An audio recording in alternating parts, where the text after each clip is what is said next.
turns their phones off or to silent during the meeting.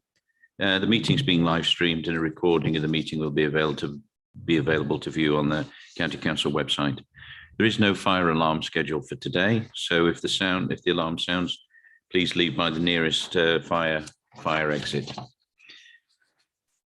So item 1 is apologies for absence and declarations of interest. Dan, could you update on any apologies?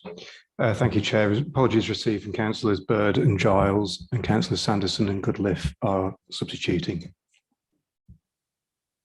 Thank you. And obviously we wish them both well for recovery, both Councillor Bird and Councillor Giles. Although Councillor Shaler is sitting next to me, we don't have formally Vice Chair as such under the rules, as I understand.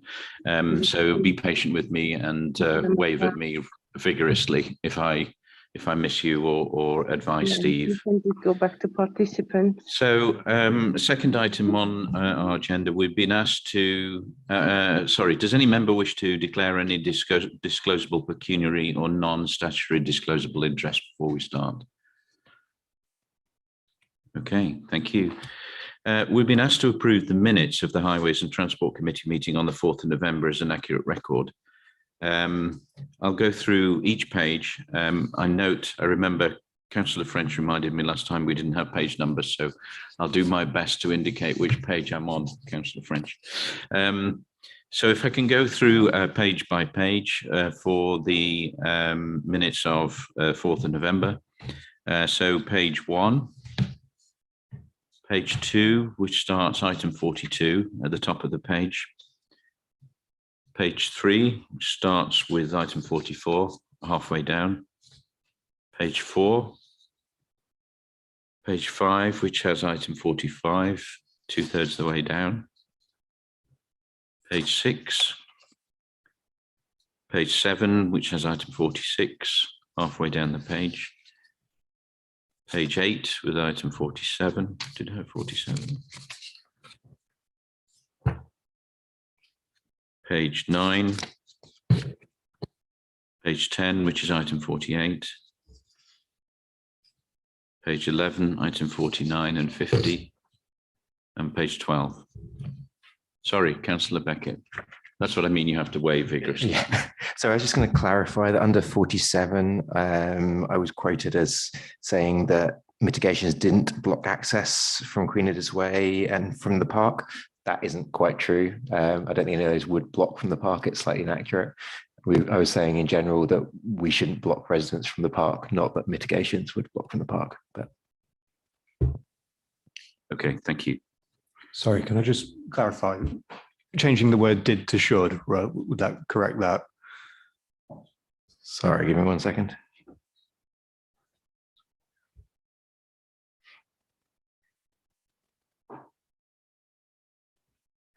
I think it was actually that whole point in general that the mitigations wouldn't be blocking access to the park at all.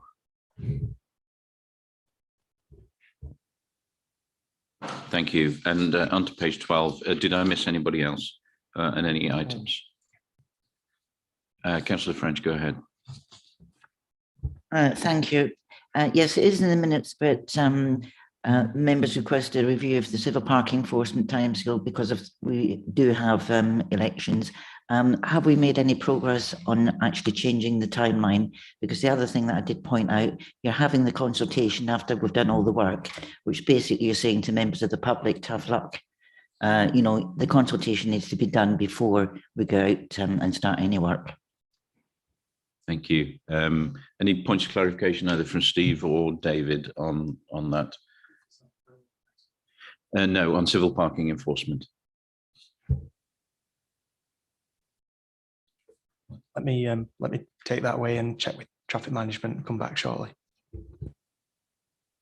Councillor French, is that okay if David takes that away and comes back to you and just confirm? Yes, thank you. It just doesn't. Yeah, it just doesn't make sense to do a consultation probably 4 or 6 months before we're actually due to bring it in. The consultation should actually be done next year, not in 2023.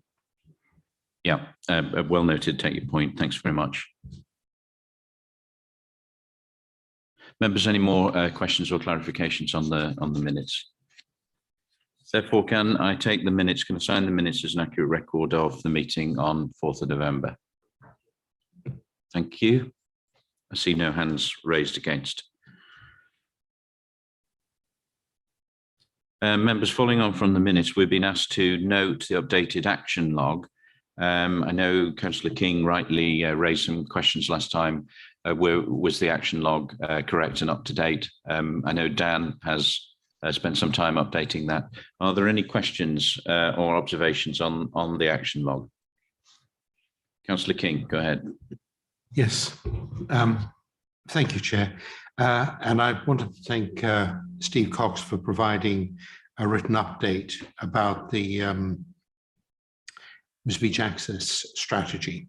I'm just querying the completed in the final column.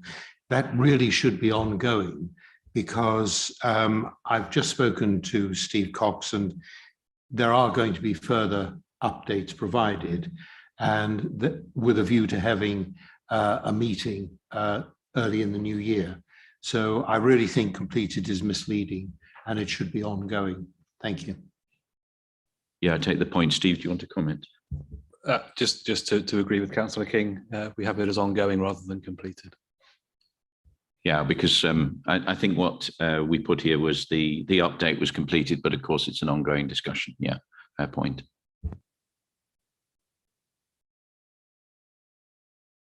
Members, any other questions or observations on the action log?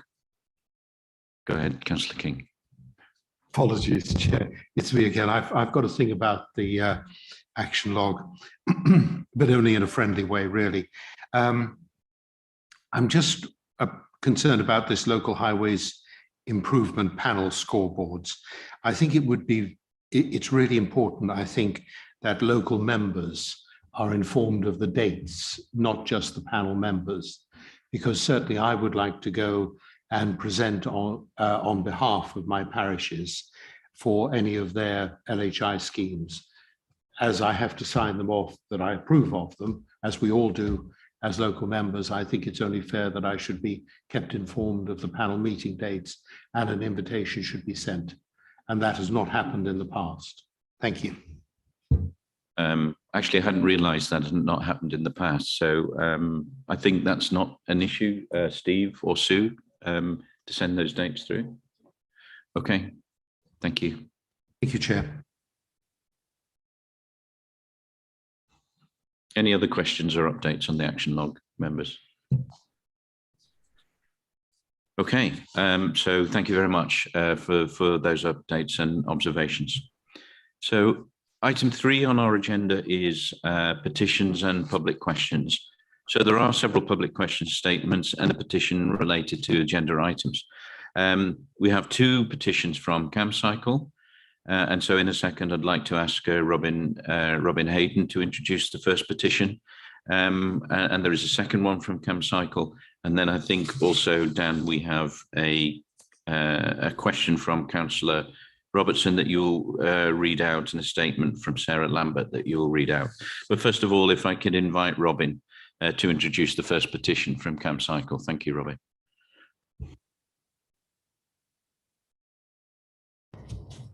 Thank you very much, Chair. So we have 2 petitions. The first one is on your platform. It's around Windsor Road. As you know, Windsor Road, from Oxford Road to Windsor Road over to Gilbert Road, provides an orbital cycle route through Cambridge. We discovered the other week that there's plans to change that junction such that it prioritizes cars, that forces cycles to do a very sharp 90-degree turn and then conflict with pedestrians over a pedestrian crossing, rather than designing the junction from the start according to government guidance. So our petition basically asks to stop the current proposed scheme on that junction of Windsor Road, Oxford Road, and that the active travel route from Warwick Road, on the grounds that it would force pedestrians and cycles to conflict. We would also like to ensure that any new proposed scheme that replaces this one is designed in full compliance with the Local Transport Note 120, such that all people can use it. Disabled people, people taking their children in cargo bikes to the local nurseries and other such movements. So that's petition number 1. The second petition is on our platform, and this is calling for the Highways Committee to do an immediate review of the Addenbrooks roundabout, considering both the short-term safety considerations of the current roadworks occurring in the area and the long-term plans to make the whole junction safer, designing out conflicts between motor vehicles and vulnerable road users, and giving priority to buses and emergency vehicles. We would like you to work together with other local transport authorities on an audit of all junctions across the county to identify urgent improvements to make active travel safe. And this audit should obviously be based off the local government standards, where I'm going to repeat myself here, LTN 120. And these standards are developed by active travel experts and should be adopted immediately by all local transport and planning authorities, as decided by the government in gear change. And we would like to ensure that the safety of active travel users is prioritized in every junction improvement and transport scheme. All those choosing to walk, cycle, and other active modes of travel should feel safe on the region's roads when traversing junctions. And that has 636 signatures.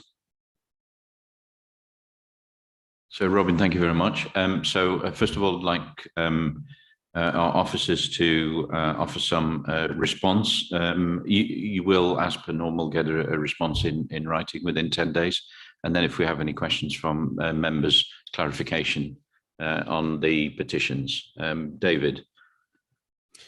Yep, thanks for your petition and points. I'll first address the Windsor Road comment. This is currently being safety audited, so the current design's been reviewed by the officers before we proceed further. But any design changes will be shared with CamCycle and also the locally elected member for comment and review before progressing with anything on site. Moving on to the comments about Addenbrooks and junction safety more generally, LTN 120. When there is a fatal on the network, it triggers a process, triggers a review process. It triggers a review process by which we understand the causal factors of the fatality, and that in itself will identify whether there are any measures that can be put in to further enhance safety. And that's underway at the moment, and the county is supporting the police with that in that location. But in parallel to that, the GCP is seeking to explore active travel improvements in that area. So we've, following a site visit that officers undertook with members, we've shared our observations at the roundabout and asked the GCP to look at safety as part of that work. So there is a review taking place into Addenbrooks and what could be done there into that roundabout. There is a separate item on today's agenda about the active travel strategy, which will consider safety for NMUs across the county. I think the points about LTN 120 are well made. Safety is absolutely a key part of walking and cycling. Encouraging more walking and cycling is a key policy driver. It's something that we all want to achieve. So we'll be using LTN 120 in terms of guiding safe design. Thank you, David. And Robin, just to emphasise, certainly with regard to the Addenbrooks roundabout, I visited the roundabout with Councillor Beckett, with a number of officers as part of that initial review of safety or re-review of safety there, and that will be ongoing. And I'm very happy to come and visit Warwick Road and Windsor. Councillor Beckett. Thank you. Just quick point of clarification. You said that you're going to share any changes of designs with CamCycle with regards to Windsor Road. Can I just make sure that you share the progress rather than just any changes of design?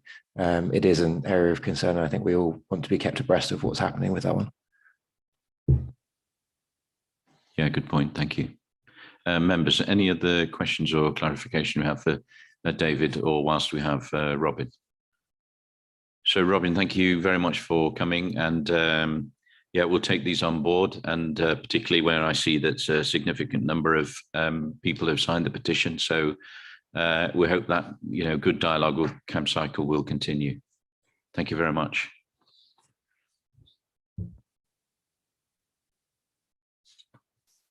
So in addition to the two petitions from CAMPcycle, we do have a question from Councillor Richard Robertson, who is City Council member. Dan, I think you will read this. Thanks, Chair. Yeah, Councillor Robertson can't be here today. So, dear councillors, there have now been 2 deaths on the stretch of busway from Cambridge Station down to Addenbrooks, and a third person was knocked out by the wing mirror of a passing bus. I was very pleased to see that the speed on the busway south of Hill Road Bridge in Cambridge has been restricted to 15 miles an hour. However, it appears that this has only been applied as far as Long Road. There are other locations where the busway is very close to pedestrians and cyclists, but my understanding is that it is the route from the station towards the hospital which has particular dangers because of the high volume of cyclists and pedestrians. This cycle pedestrian pathway needs to be widened. It's only 3 metres across and probably should be widened to the standard adopted where possible for the Chisholm Trail, which I believe is 3 metres for cyclists plus an additional 2 metres for pedestrians. The space between the buses and the path is only about 30 centimetres, and this should be much wider and probably containing a fence. For a short section of the busway where it passes Cambridge Assessment, it will be more complicated to widen the path, but for the rest of the stretch, it will be relatively easy to do. This part of the busway has a high level of usage by cyclists and pedestrians, and although no one has been reported as injured on this stretch, it too is heavily used by cyclists and pedestrians. It has the same problems with the very close proximity of speeding buses to cyclists and pedestrians. By reducing speed to 15 miles an hour, if someone falls in their path, buses will have their stopping distance shortened dramatically and the chances of survival much improved. The stretch of busway between Long Road and where the buses turn left towards the hospital is about 0.4 miles. Therefore, a bus takes 48 seconds to travel that stretch at 30 miles an hour. If the bus is required to restrict speed to 15 miles an hour, the journey would only be 48 seconds longer. So the questions are as follows. Will the council have a study carried out to into the possibilities for widening the path and providing a fence for the whole of the busway from Hills Road Bridge to the turn off at the hospital? And in view of the danger which currently exists and has contributed to the death of 2 people, will the council require the speed of buses travelling next to pedestrians and cyclists be reduced to 15 miles an hour with immediate effect for the full length of this stretch? And that's the question. Thank you very much. David, would you like to comment?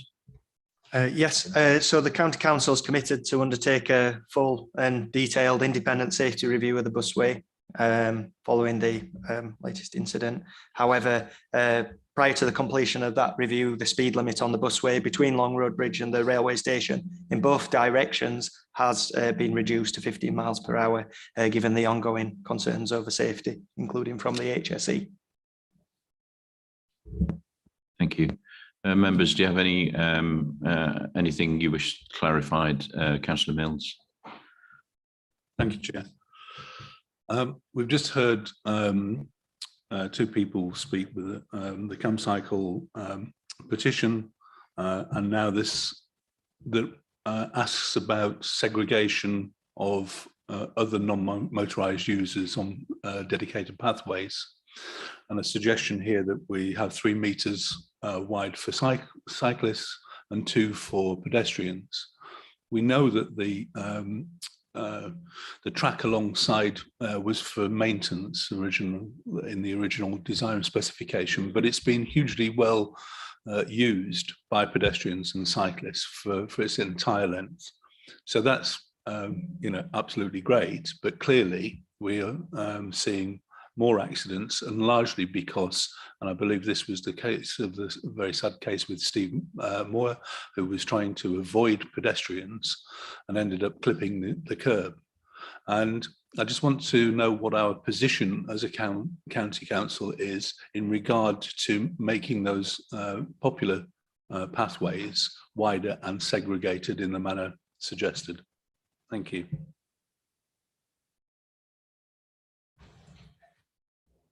So I think as a network-wide comment, we've got LTN 120, and we recognise that the more space that pedestrians and cyclists have got, the better. So as a general comment in terms of future infrastructure and our approach to the network, there's great opportunities there in terms of designing new developments, how we can design the space there where we've effectively got a blank canvas to play with. There's a lot of scope for delivering on that ambition. In terms of the question about safety on the busway, where we recognise that any changes made on the busway, we need to be well evidenced, well understood, and hence that's why we're undertaking an independent review from an independent group of experts who will look at all measures that could be practicably introduced on the busway to ensure that that provision is as safe as it possibly can be. And this follows the ongoing review that when the busway was initially designed, the safety questions and then the ongoing risk assessments that take place over its life. So this is a continuation of ongoing assessment of busway safety. This particular review that we're undertaking will leave no stone unturned in terms of the options that it considers for what can be practically introduced on this corridor. Thanks, David. And appreciate the question, and we should have questions. We are a little bit constrained because obviously we're in discussion with the HSE, and that's an ongoing process. Any other clarifications or questions on that last question from Councillor Robertson?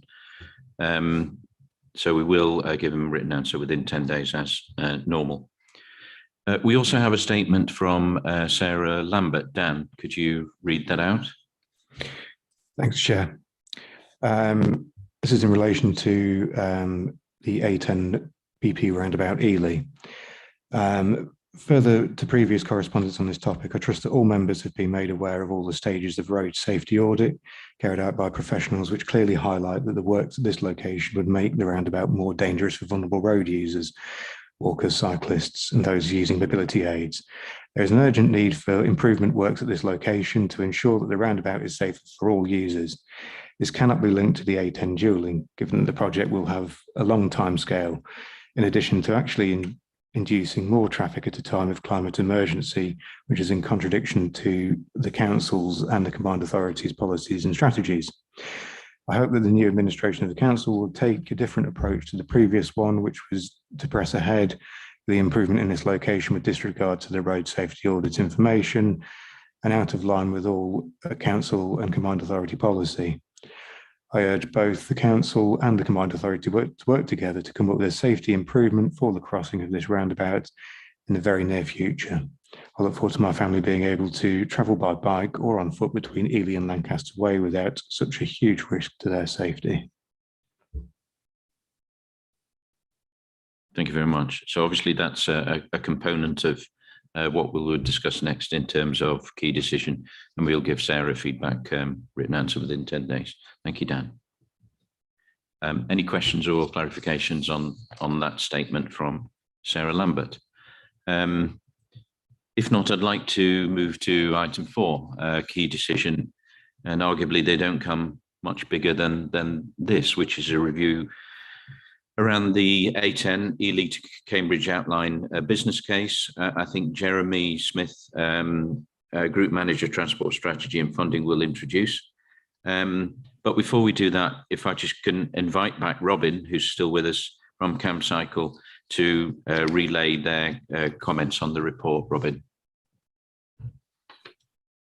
I do apologise for having multiple items on the agenda today.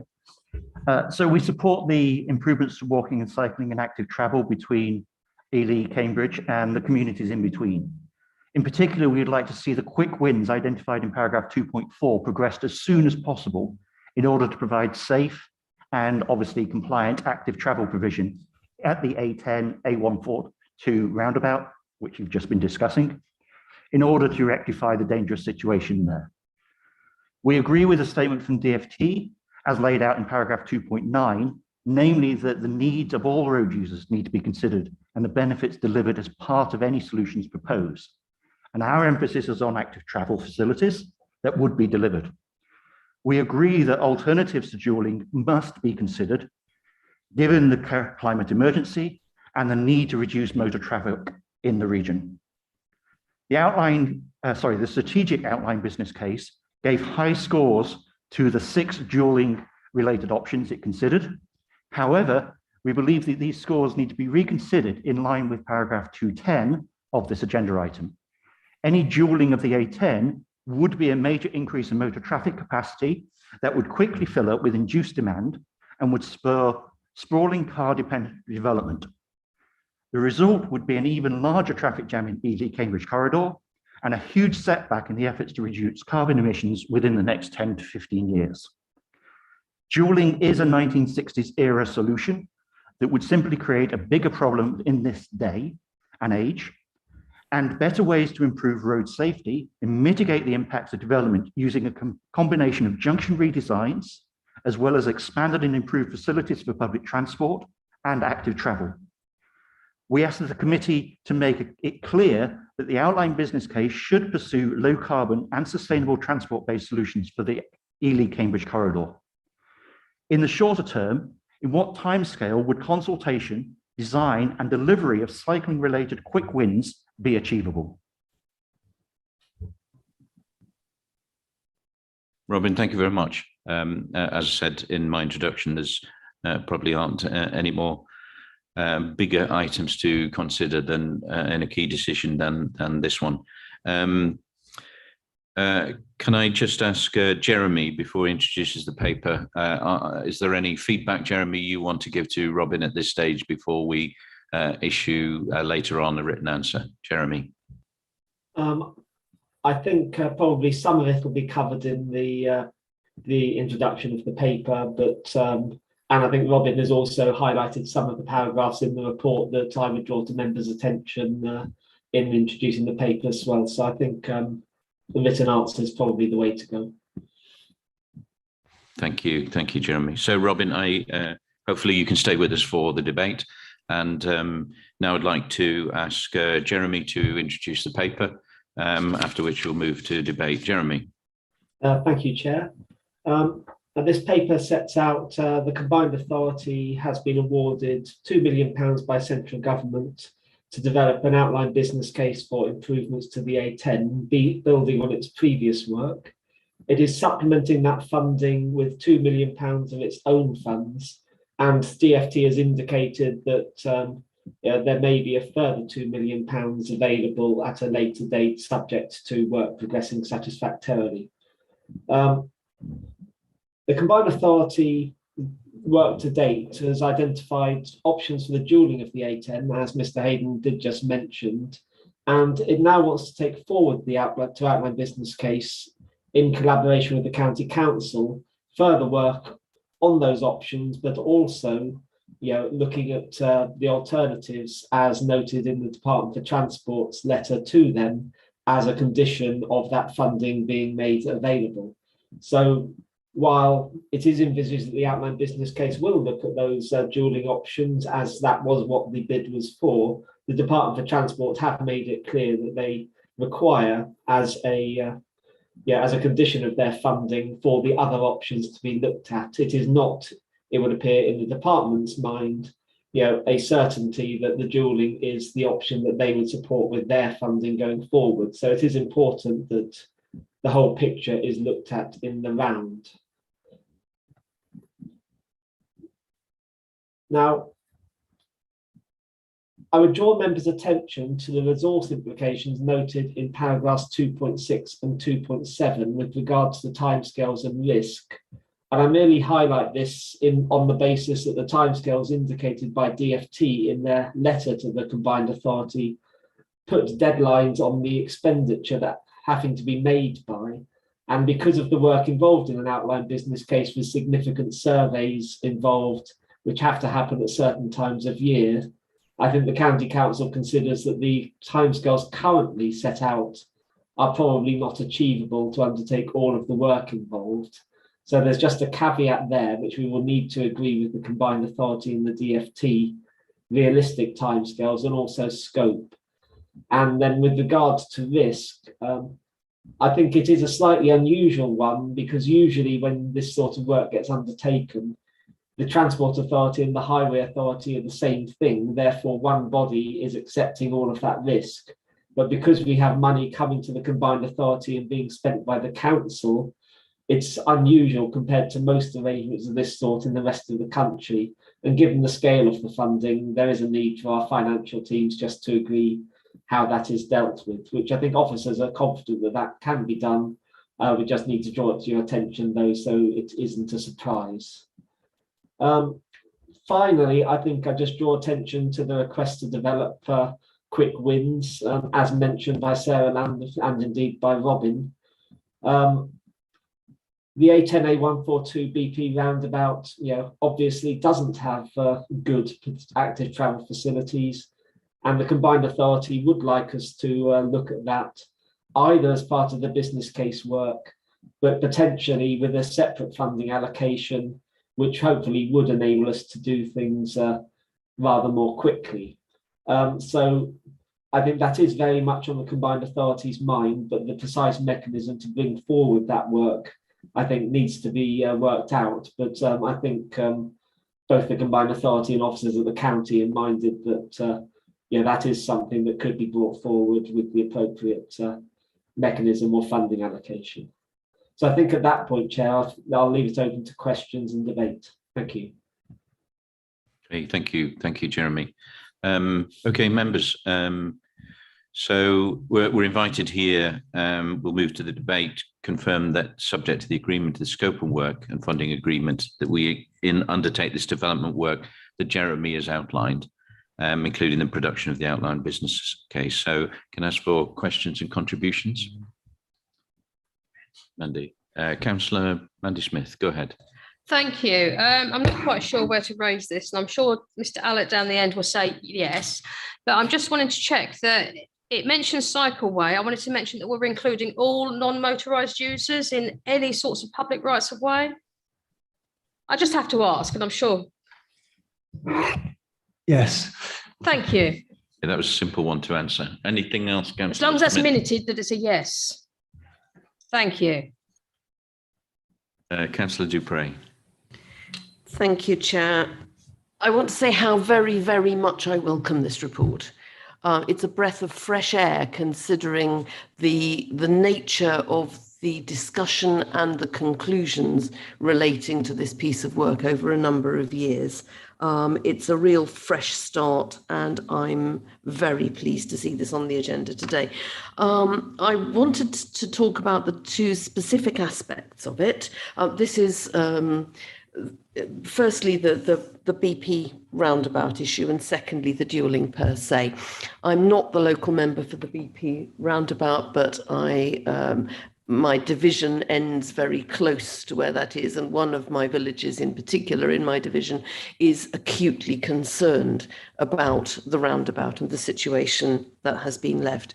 The BP roundabout at the A10A142 junction in Ely, for those who don't know it, has been regarded by residents in East Cambridgeshire in a survey that was done by East Cambridgeshire District Council just at the beginning of lockdown in March to May 2020. It was already regarded as the most dangerous junction for pedestrians and cyclists in the whole of East Cambridgeshire. And that came through loud and clear in what residents told us. The decisions taken by the previous mayor and the previous administration of this council, in absolute defiance of LTN 120 and every aspect of stated policy and vision and belief about supporting active travel, knowingly made that situation even worse for pedestrians and cyclists. And all those responsible for making that decision should hang their heads in shame at what has happened there. It is now far more dangerous, far more of a barrier. It actively prevents active travel. People who used to cycle the short distance from villages like Witchford to Ely, now regard that as no longer safe. A parent telephoned me to say he was no longer able to send his teenage son independently to school, but had to drive him to school because it was no longer safe for him to cross the road at that point. And we knew that would happen, and it happened. We've heard from CamCycle today about that. We've heard from a local resident, Sarah Lambert, whose statement you read earlier about the situation that we have been left with. And I've been continuously, ever since the idea of rearranging that roundabout to make it faster for cars, which is the intention and the outcome, ever since that proposal arose, I have been campaigning, firstly, to prevent it while we could, secondly, to overturn it, now we can, and thirdly, to decouple it from consideration of dualling of the A10 as a whole, for the reasons that have been given, that anything deeply strategic to be done to the A10 will take years, and we have not got years. Safety can't wait at this location. So I've been working very hard to seek to decouple this and to persuade the mayor, and discussion with officers about decoupling, sorting the roundabout out and making it safer from the A10. And I'm pleased to see that that is now very much on the agenda. I'm still concerned about the timescale, given the huge increase in the dangers presented by that roundabout, but were foreseeable. And the responsibility of the county council and the combined authority, with the district council acting as its foremost cheerleader, we are responsible collectively. Under the previous administrations at the combined authority and the district council, yes, but corporately, both those bodies are responsible for what has happened and need to be responsible for sorting this out. So I'm really pleased that this is now back on the agenda in the right frame of mind, with safety and with active travel in mind. On the dualling per se, we've heard from the CamCycle speaker absolutely rightly that we need to consider what we do with roads, not just in terms of making it easier for more cars to go faster between junctions, but in the context of carbon, our environmental credentials and our environmental vision and aspirations, biodiversity, and also the known factor of adduced traffic, that once you make a road more attractive for people to drive on, more people will drive on it, with no consideration of what happens at the other end. Nobody has ever explained to me convincingly what will happen to all those cars that you shove more quickly between the BP roundabout and Ely and the A14 junction at Milton. Where are they all going to go? We know that congestion in Cambridge is a problem. We know that tackling that is controversial.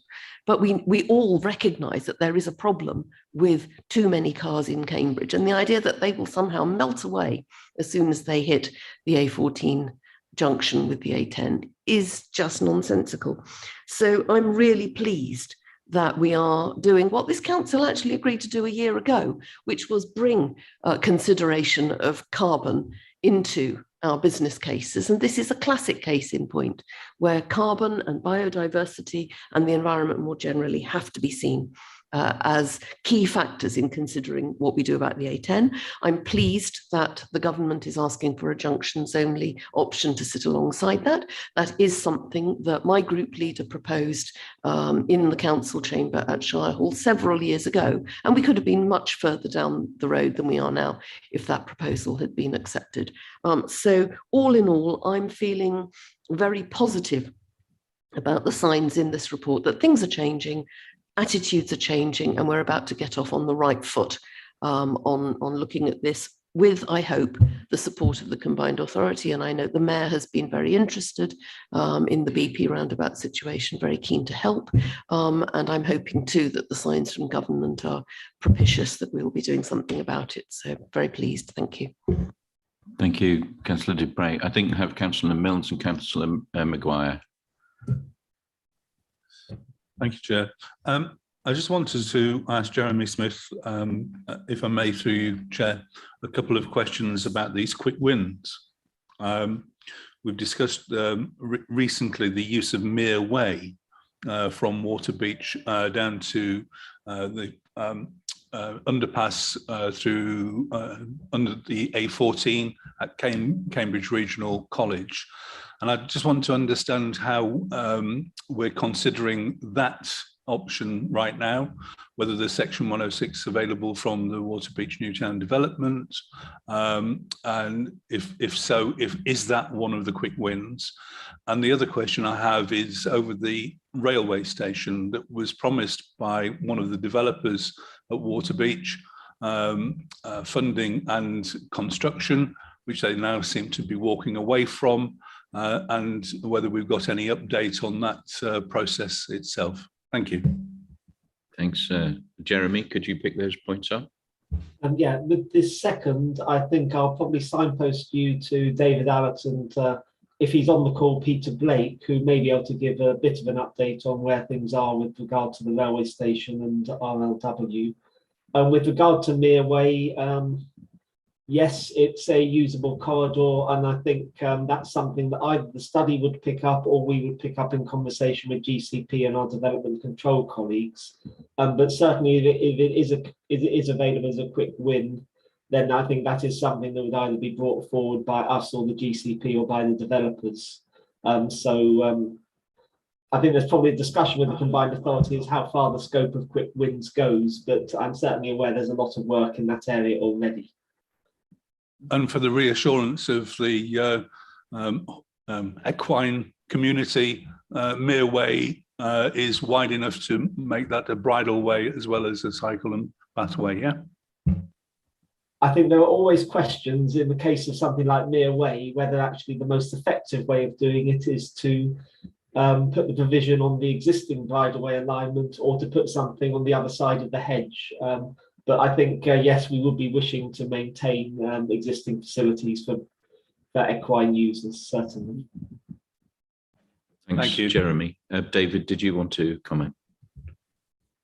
Yeah, so this is the RLW development, Waterbeach, so the eastern part of Waterbeach that has a, they have a planning condition that says that development can't commence until they've delivered the relocated Waterbeach station. So it remains something that has to happen to unlock that development.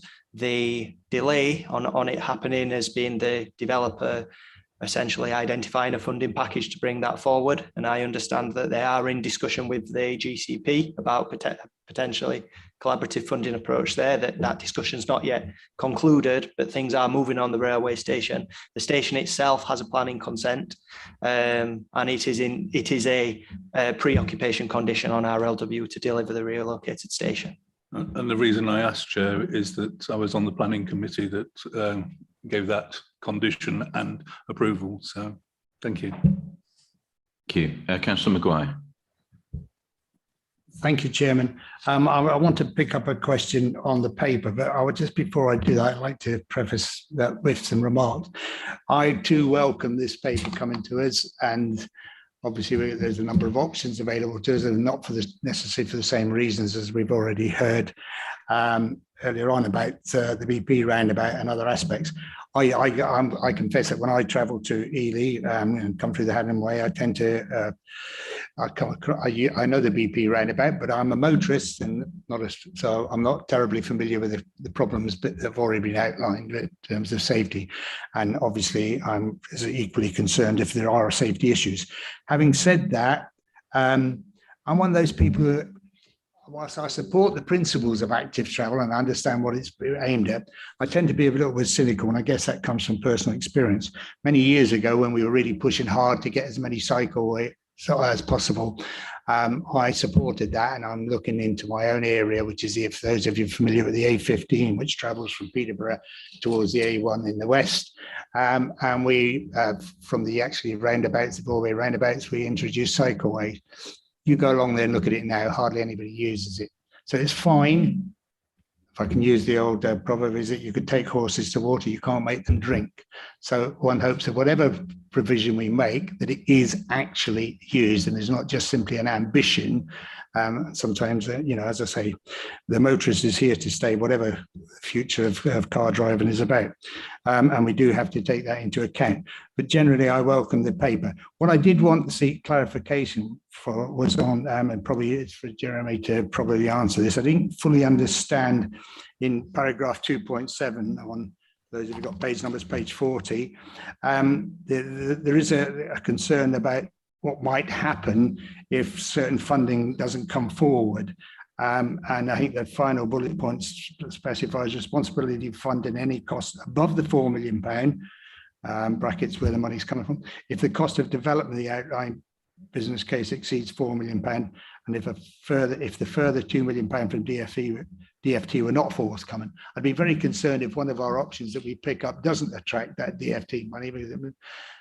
I'm trying to understand the risk here, and is it that we're looking to the CPCA to actually fund it, underwrite it, whatever it is, because again, the funding that comes to them comes from the government anyway and is already committed. So I'm a bit confused as to the risk to us as a highway authority. I wonder if Jeremy could explain it a bit more. Yes, certainly. Jeremy. And Sarah Haywood may want to correct me if I get any of this wrong.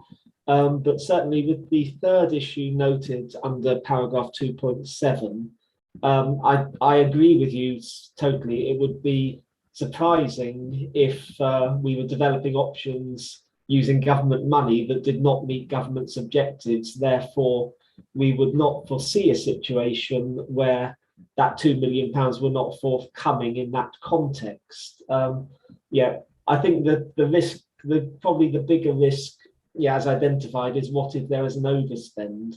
And I think we've done a fair bit of work for the combined authority before, effectively as a contractor, and we're talking about this much more as a collaboration between the two authorities. So I think in that context, it is just understanding if there is an overspend, at any stage, where does the liability for that lie between the authorities? If you're on a contractual arrangement, you can insure against that, you can put in place mechanisms against that. I think it's just we want to be clear as both authorities. Well, actually, if we were to hit an issue such as that, there won't be any, it won't be a source of friction between the authorities because we'll have agreed the mechanisms to deal with that beforehand. And Sarah may want to, add to that or correct, but I think it is just a case of making sure that the two authorities, understand where we're starting from and are happy with the starting point financially. Sarah, would you like to come in? I was just going to say, Jeremy summed it up very clearly. We wanted to put into the report the potential risk, so it's widely understood, and the risk is explained there, and it will be mitigated as far as it can be. Jim, could I come back then? Sure. Thank you. Yeah, I understand that, and so I'm making the assumption on what we heard that it's right to expose the risk to us, but it seems to be on face of it a relatively low risk. And obviously, we'll, as you say, we'll have to come to some sort of agreement. But as long as we understand that it's a relatively low risk, I wouldn't want it to cause hairs to start running, and give concern and to affect in any way the options appraisal when it comes to it. And actually, as I say, it's a relatively low risk. And I'm hoping that's what I'm getting. I think that's what I'm getting confirmation from, Chairman. Thank you. I think your understanding is right, and I had similar questions in my mind, so thank you for that. Councillor King. Thank you, Chair. Yes, I wanted to touch on a couple of things, one of which has been alluded to and the other hasn't. One that has been alluded to is Mere Way, and I am strongly in favour of retaining the bridle way where it is and putting in a separate cycleway. As Jeremy said, on the other side of the hedge would seem a good solution. So I just want to flag that up, and I'd like Jeremy's confirmation of how likely or not that is to happen. The other thing is really picking up some comments that Councillor Dupre made, and I'm not a climate change denier, and I'm also very much in favour of cycling where it's appropriate. But something that hasn't been mentioned is the needs of people with disabilities. And we live in a country with an aging population, and that inevitably leads to mobility problems. And there are going to be a whole host of people in the workforce who simply cannot use active travel options, cycling and walking.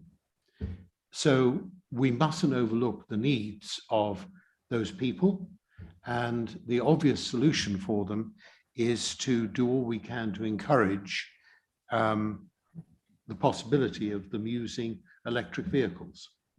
And I think we must never forget that element of the population and that solution to climate change, or partial solution.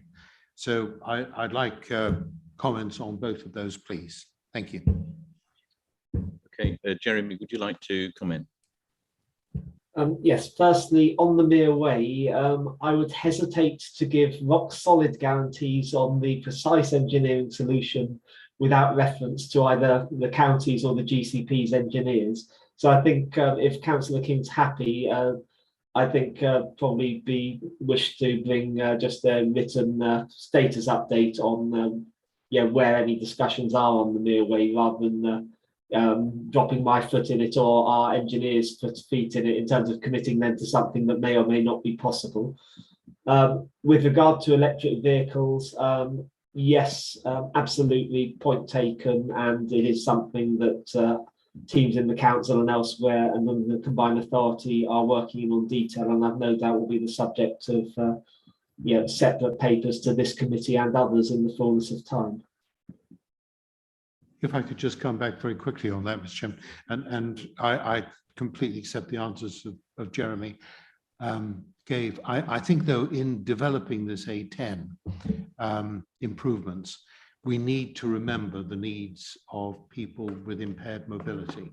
Not necessarily blue badge holders, but people with impaired mobility. And that, I think, is something we can do now as part of working up the business case, rather than trying to bolt it on later. Thank you. Yes, good point, well put. Chairman, I've got Councillor Sharp and, can I just interject on that point? If Jeremy could use Phil Clark, who manages the local access forum on the Mere Way issue, that would be really useful. Obviously, Simon and I both attend, as do others, and I think that would be a useful route to feedback. Thank you. Okay, I've got Councillor Sharp and Councillor French. Thank you, Chair. One question and a couple of points, really.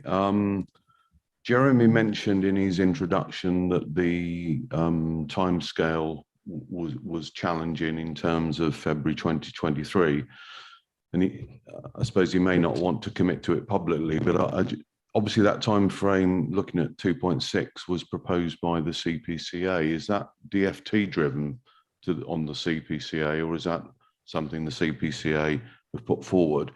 And realistically, what's the realistic timescale for that to be delivered? That's the question. I'll carry on, then you can. Obviously, safety is paramount. We've listened to it today with a number of issues with the sad things at Adam Brooks roundabout recently. Disaggregating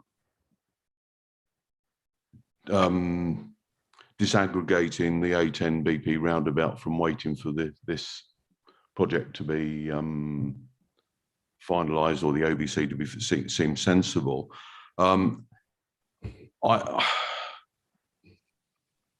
I understand about active travel. Yes, we've got a lot of active travel, but we've got people who do travel a fair bit of distance, and Councillor King's touched on it slightly, from A to B to get to work or to get to college or things like this. So we've got to cater for everybody, but with safety in mind. And if we don't go down the dualling route, then we're going to end up with cars idling, which will create more pollution. I just fear that this is, listening to member opposite, and this is a way of pushing the dualling into the long grass, rather than being a proper look at the OBC. Thank you. So Jeremy, do you want to comment on the timescales and the dualling versus non-dualling? Yes, certainly. On the timescales, as I mentioned, there are certain requirements in an outline business case that require, survey work on site, looking at biodiversity, looking at ground conditions and the like, and those will all take an amount of time. Some of them are seasonal. And I think those are things that I'd hesitate to put a firm time frame on it. You'd usually, I think, try and allow 2 years, but I think it is something that actually we'd be seeking to sit down with the CA and program it in, mindful of the seasonal constraints and other constraints you might have. So we can get something that is realistic, but obviously mindful of the profile. We wouldn't be looking to slow things down unreasonably. We'd be looking to do it as quickly as we can without putting undue risk on the programme of slippage.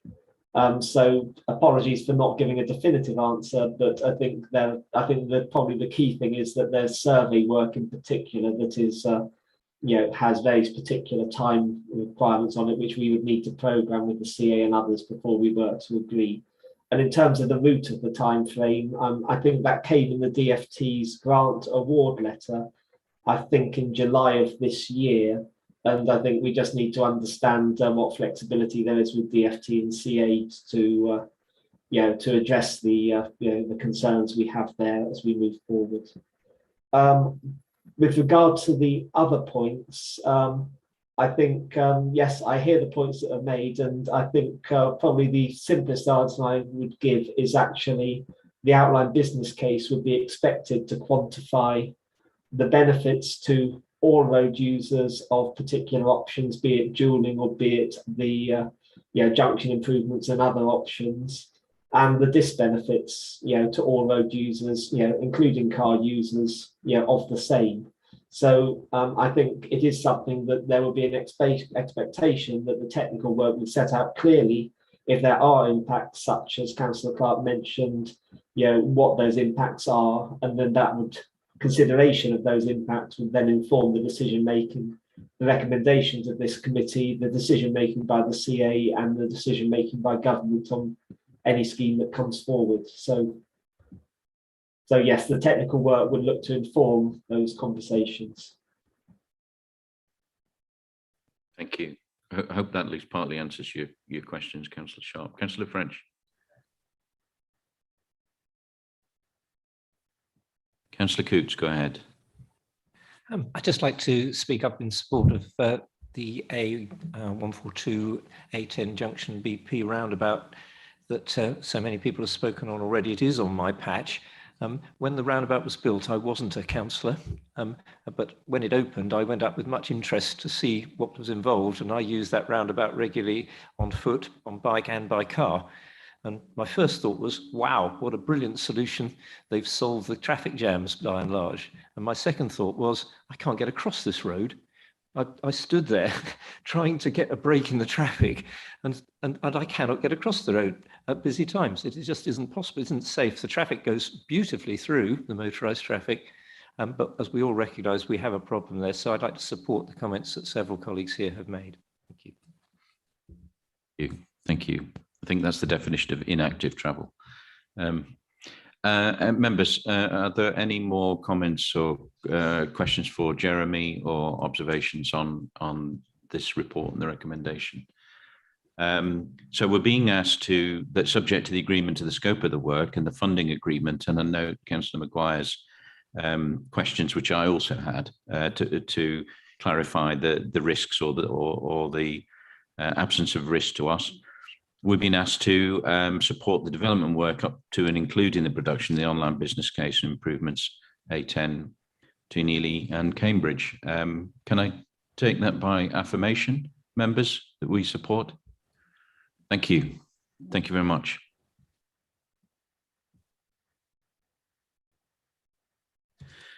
Okay, members, so now we move to item 5, which is, there are a lot of papers here.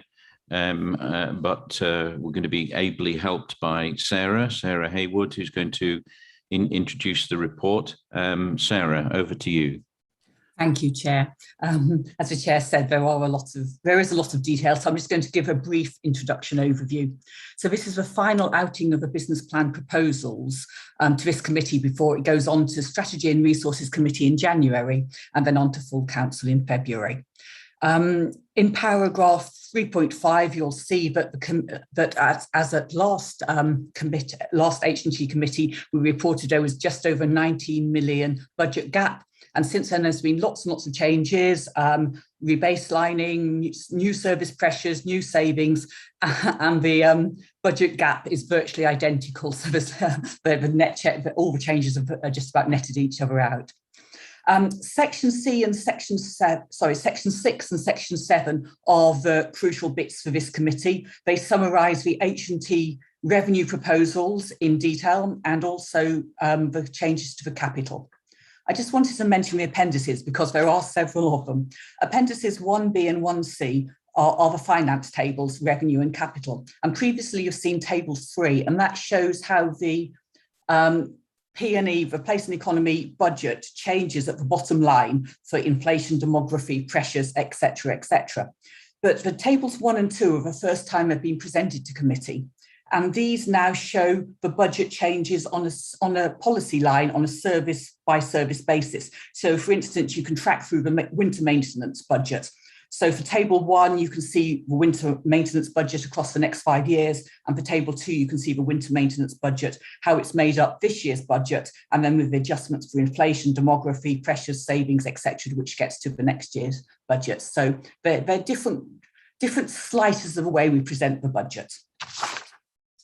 Also, there are appendices detailing the business cases behind the savings and investments and the fees and charges proposals, and they all accompany the report. Thank you. That's all I was going to say, Chair. Thank you. Thank you very much, Sarah. From my point of view, there were just a couple of things I wanted to ask and get clarification. So I know that there's a new saving, 110,000 from delivery efficiencies. Maybe either yourself or Steve could comment on that. Also noticed that there's a 1 million investment in footways and pavements, and that's been changed from revenue to capital. But in discussion with you, my understanding is that that shouldn't have any impact on the deliverability of that. And the 300,000 of the 1 million highways investment, again, has been changed from revenue to capital. So there's 700,000 remaining in revenue, but that won't, again, impact the deliverability and the spending power. Would you mind clarifying those, Sarah? I can clarify your second and third points, which is that those two budget changes are about the funding changes, not the spending power of the budgets. So they should have no impact on the deliverability, as you say, of the spend. And can I pass to Sue or Steve to answer on the individual saving proposal? Thanks, Sarah. Yes, Chair. The saving you've identified around service efficiency delivery is around scheduling and resource planning of the teams as they're going out and about in the county. We think there is scope to do that more efficiently. The detail of it will continue to work up, but that's what that's designed for. Thank you. Thank you. And one final question from me was, Sarah, there's 147,000 permanent budget investment, and this is resource, as I understand, mitigating outcomes from the nationally significant infrastructure proposals, because we have a lot of these. That's correct. This is a permanent investment, and if you want any more detail on what it's going to be used for, David Allett can comment. Yeah, this is the resource to provide our technical input into a wide-ranging programme of nationally significant infrastructure, those requiring development consent orders or Transport and Works Act orders. Thank you, David. Councillor Mills. Yeah, just a quick one. Item 7 refers to the increase in budget on footpaths and pavements. And it looks to me as though that is an increase from 1.5 to 2.5 million per year for the next 4 years, which should give some of our residents reassurance that we're paying attention to an oft-quoted problem. We talked about an aging population and wanting them to get out and walk about.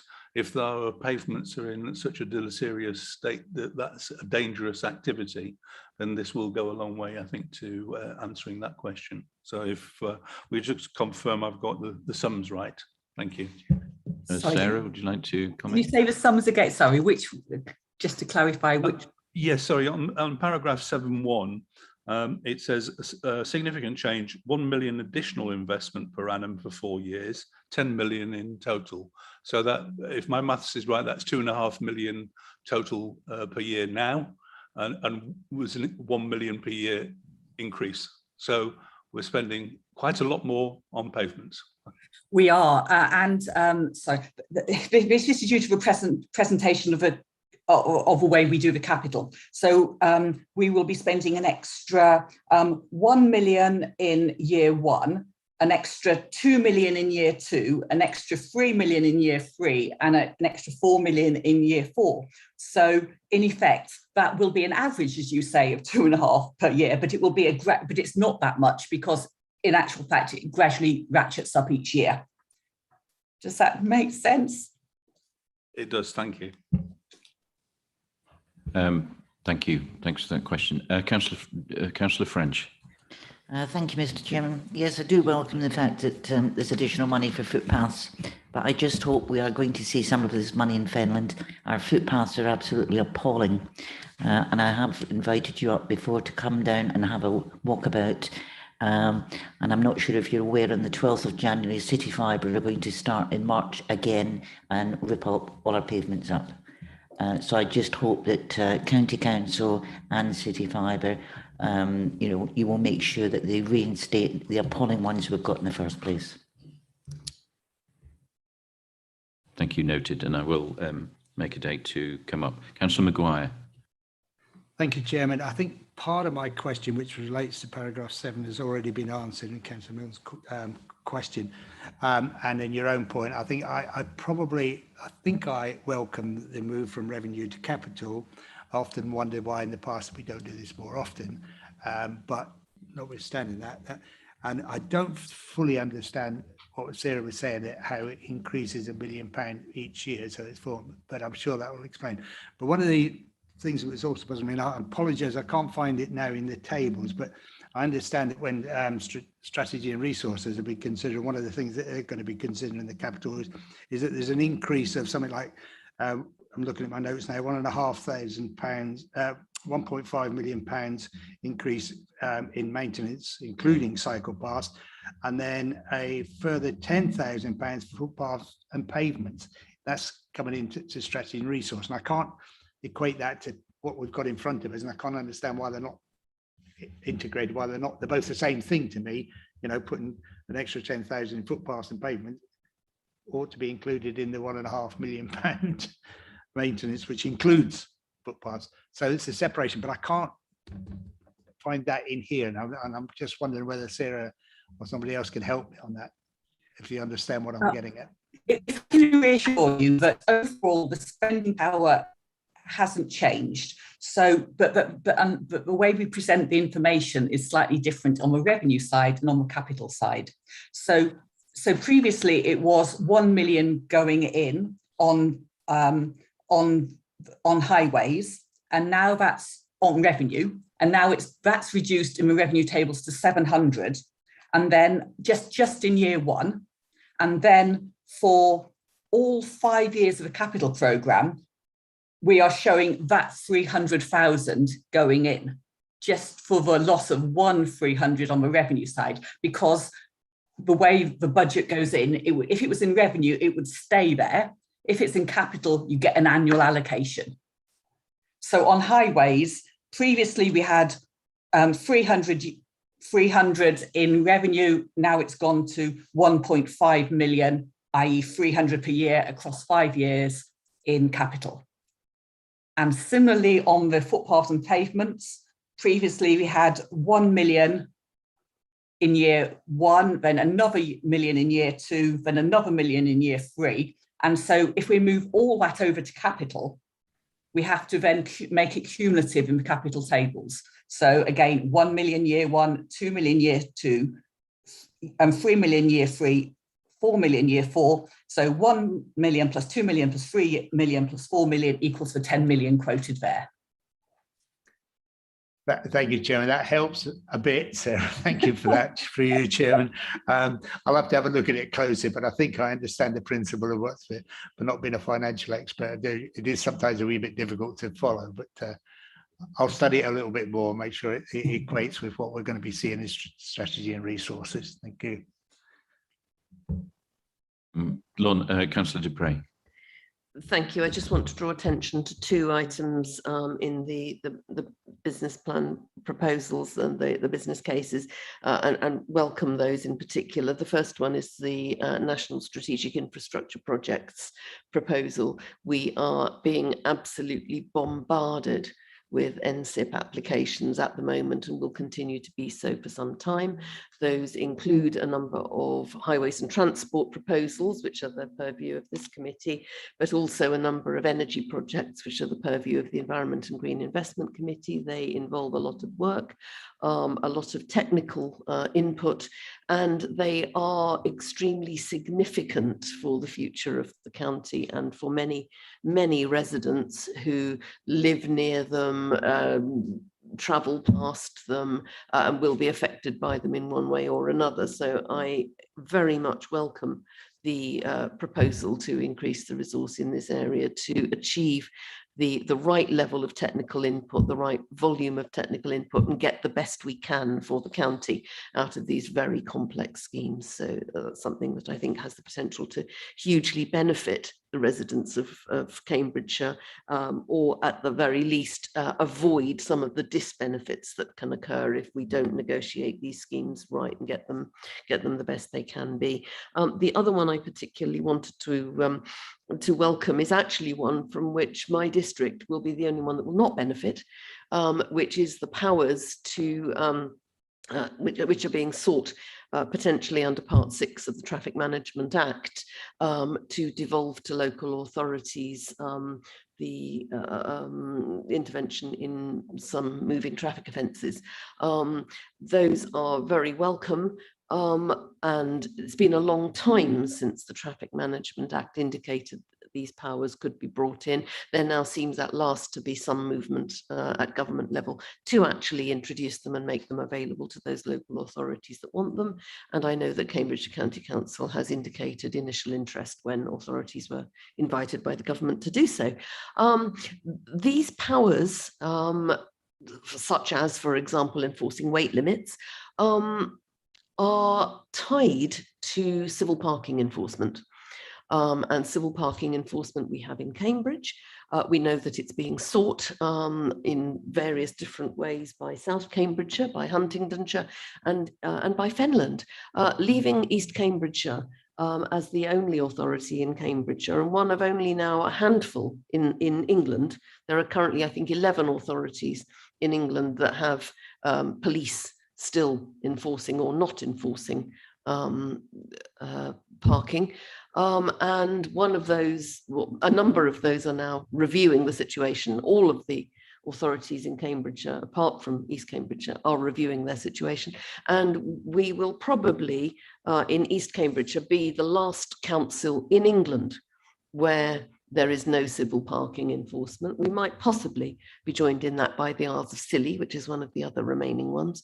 But we will be one of the only authorities that will not benefit from these proposals. However, I would like to welcome them, the work on acquiring these powers on behalf of those authorities that have had the foresight to go for this.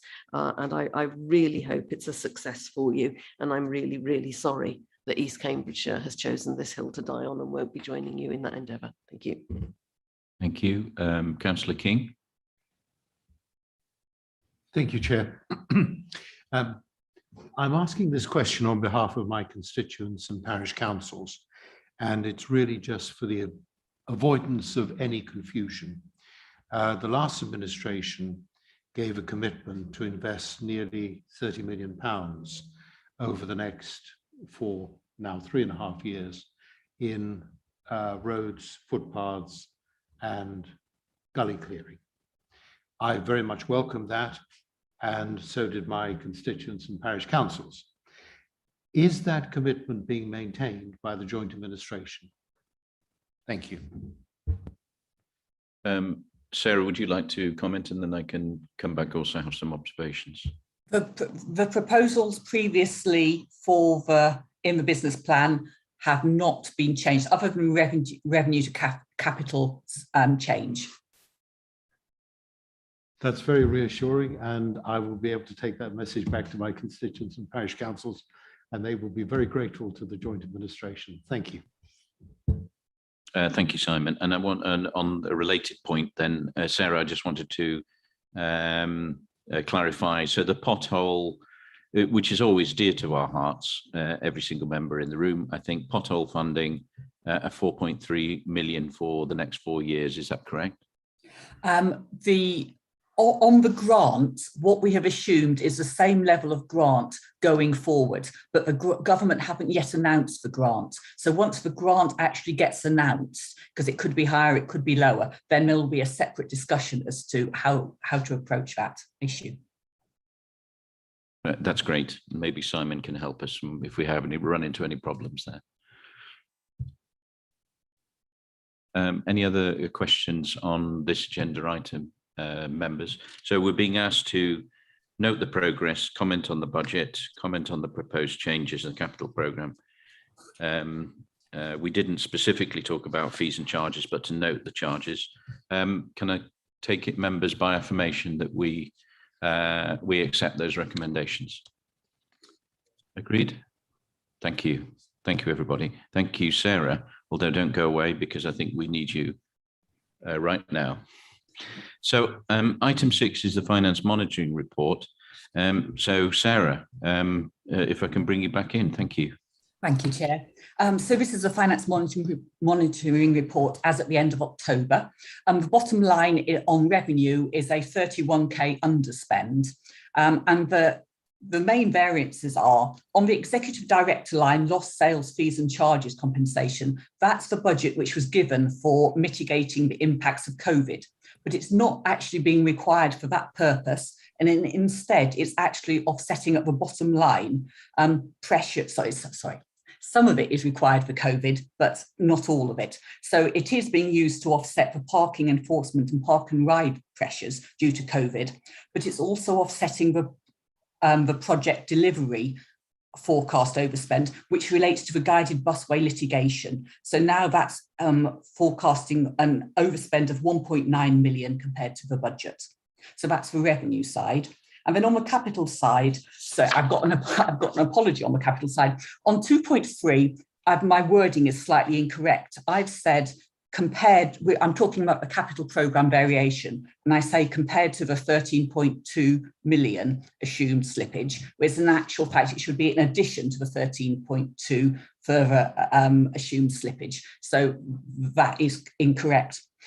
So what I'm doing is explaining that in the capital programme, at the bottom line, we assume there will be some slippage, but we don't know which schemes. That is built into the business plan each year, and into a previous item, you will see on the capital programme, there's assumed slippage there as well. But then since last committee, we are now showing underspends on delivering the strategy transport aims. And so that's a new underspend in year slippage. And the budget will be rolled forward to next year when the spend will happen. And similarly with the safety fencing renewals, the budget again will roll forward to next year. Then on the appendices, in Appendix A, which is the finance monitoring report itself, you will see there's the LHI information and tree data as normal. I mean, at a previous committee, you requested that the vacancy data be put into the finance monitoring report, and we've done that for the first time. So it's just to draw your attention to that, and we will be regularly updating it for future committees. And then Appendix B is an update on interim workers and the and the consents team, which is a follow-up paper to that which was discussed in the September committee. And Alex Deans is available to answer any questions on that particular item. Thank you, Chair. Thank you. Thank you very much, Sarah. Members, do you have any question on this, on item 6, on the Finance Monitoring Report? Councillor Mills. Thank you, Chair. Can I just ask a question? In the appendix, we've got reference to the waste PFI contract. And I know that at a previous committee meeting, we were discussing where liability might land. So I've got 2 questions. One seems slightly strange in a transport meeting to be talking about the waste PFI. And second, do we have any movement on that situation over the odour treatment for the waste plant? Thank you. I think Steve may be able to come. Or Sarah, do you want to come in first? I was just going to say, just explain that we do that the budgets across place and economy are managed as one, and that and 2 committees jointly manage them. So that is the other side. So although we do one report and it does discuss it, that's the business of the E&GI committee. Okay, I've got Councillor Sharp, then Councillor Maguire. Thank you, Chair. It's on page 166, Appendix 6, the capital expenditure. I've got one specific question and one more general one. The A1, do we know the reason for what seems to be a slippage on the A1303 Swaffham Heath Road crossroads? We're looking at a forecast for the year outturn of 80k against 480. I know it's spread across 2 financial years. That particular crossroads is in my ward, and it is a very dangerous crossroads. There was a very serious accident there about a month ago, and I think there's been 15 serious incidents in the last 5 or 6 years. So it's one that I know my residents certainly want to get resolved as soon as possible. The other one is a more general question on the local infrastructure improvements. One of my, obviously getting elected in May, one of my villages have informed me that they won an LHI bid. I think it was maybe a year or 2 years ago, which is still not been implemented. I just wondered if that's is that the norm, or is that just a specific thing that I can take up with officers outside the meeting? Thank you. So in the first instance, we'll ask Alex if he can address some of those points. Thank you, Chair. Regarding Swaffham Heath, it was originally proposed for design, land acquisition and delivery in this financial year. That the design work's been going fine, that's pretty much good to go, but there's been a delay acquiring the land. So we've slipped the delivery part of the budget into the next financial year, assuming that the land negotiation is concluded in the next couple of months. Regarding the LHIs, obviously we can pick that up, the specifics. There has been some slippage on the LHIs, and that's just been the protracted nature of those and the agreements with the district councils, which can sometimes take some time. So if you let us know the specific ones of concern, we can pick that up. And okay, thank you. I mean, I'll pick that up outside the meeting, but yeah, it's good. Obviously, I was aware there was some slippage on land acquisition. I mean, I go across, coming to this meeting, I've driven across that crossroads this morning, and I'll be driving back this afternoon. So it is a very, I'm sure we've all got roads that you know, junctions that are dangerous, and certainly that one, the sooner we can get that improved, the better. Thank you. Thank you. I have Councillor Maguire and then Councillor Beckett. Thank you, Chair. In her introduction, Sarah referred to the monies available from the COVID funding being applied to the budget allocation for the litigation. That reminded me that a couple of meetings ago I did ask, and I know I think it was Dom who was going to respond, but because that's time's moved on and he probably didn't have time to do it. But as the committee getting some sort of update on the litigation that we have with Nuttall.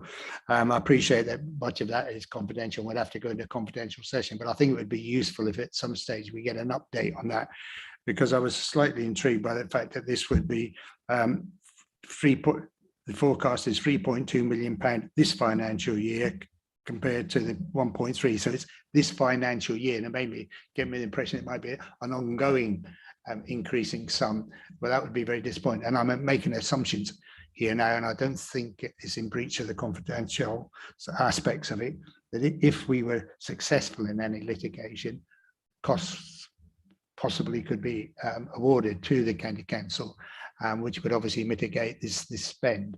So whilst it's fortuitous, if anything to do with COVID is fortuitous, I'd be very concerned that had the fact that it almost increased by almost £2 million, what would have happened if we hadn't have had that funding? So I think it would be useful at some stage to have a briefing for members of this committee, at least for the members of this committee, to understand exactly where we are.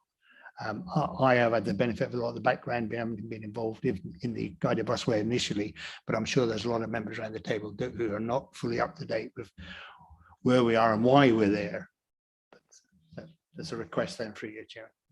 No, that's fine, Steve. I don't know, obviously for a detailed discussion, we would have to take a confidential session, but do you want to make some general comments? Yeah, thank you, Councillor Maguire. I understand the point based on the figures that are in the report. I think we can provide a confidential briefing for members, and then I think if members have any questions arising from that, we can obviously follow those up. I think that if members are content with that, rather than a report to committee, and then, as I say, we can follow that up with any detailed discussions or questions that you may have. Yeah, I don't mind which way it's done, Chairman, rather than us going to part two in a committee meeting, but to have a briefing. But I think it's important to understand and what the risks are in terms of the litigation, because that sum is quite significant, isn't it? In terms of the increase, and say had the COVID money not been there, we would be rather concerned about where we were going to meet that. Thank you. Yeah, it's a good point. I'll take on myself in discussion with Steve and Sue to make sure we arrange that. Councillor Beckett. Thank you. I just wanted to note the LHI sections and ask that can we make sure, especially in Cambridge itself, where there's parish town listed, that we make sure it's aligned with councillor divisions.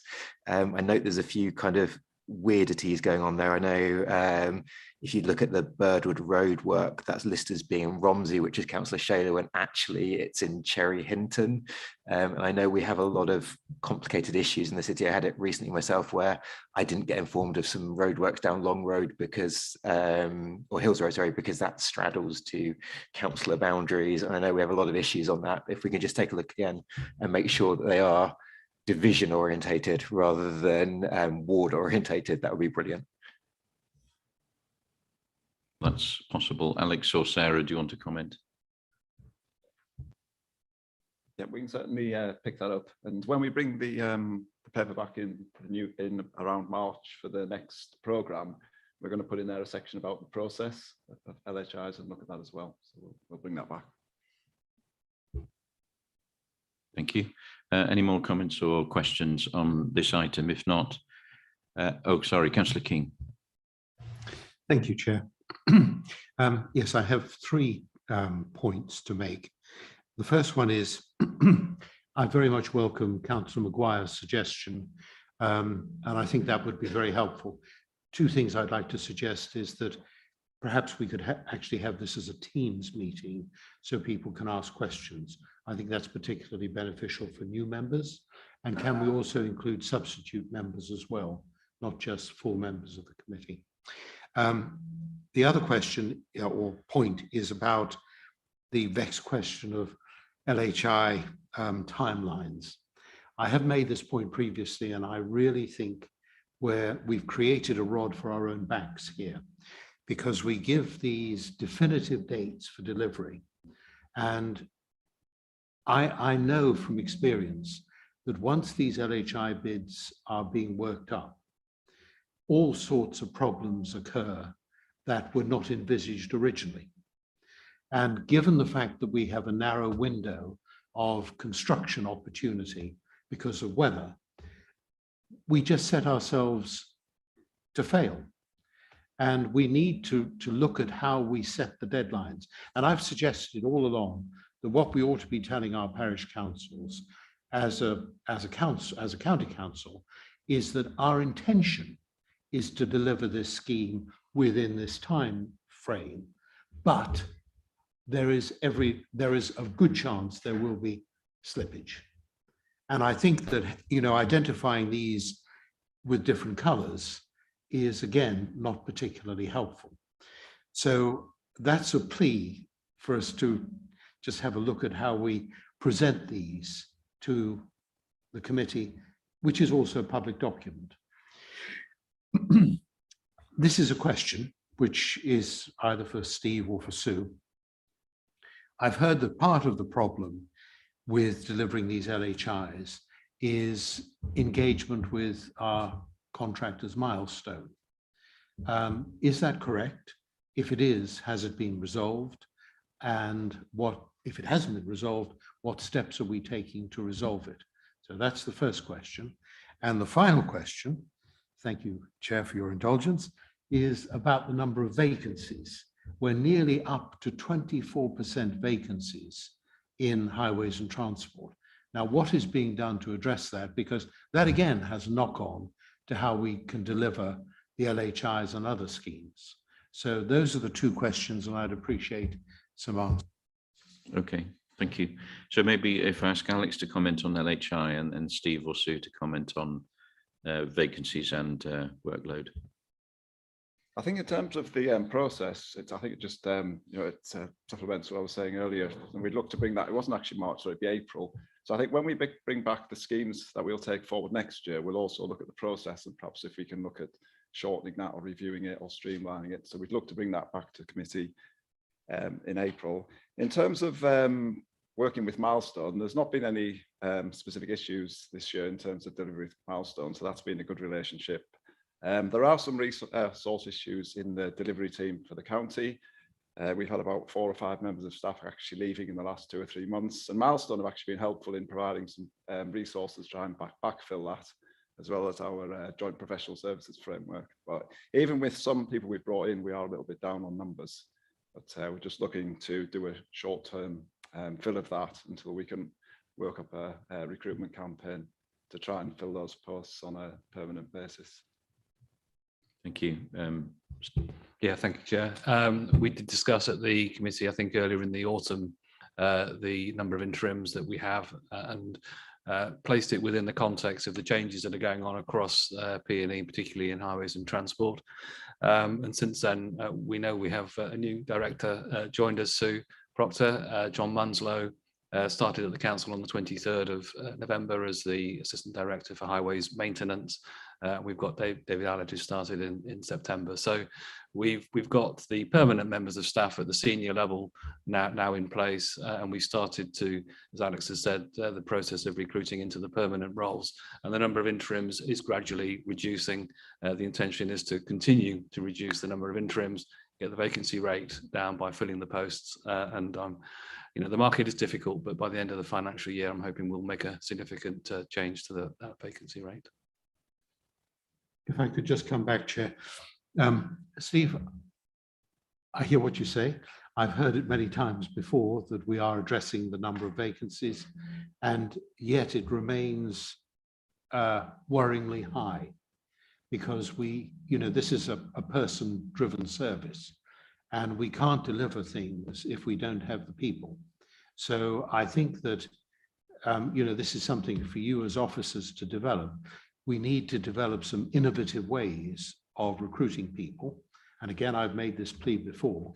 And I think if you can't develop those innovative ways, you know, we as a committee need to take a look at this and just be very clear that we're satisfied that you as our officers are doing all that you can to get these vacancies down, because this is a long-standing problem. And I know there are shortages of all of that, yeah, but that doesn't mean to say that we have to have nearly 24% vacancy rate.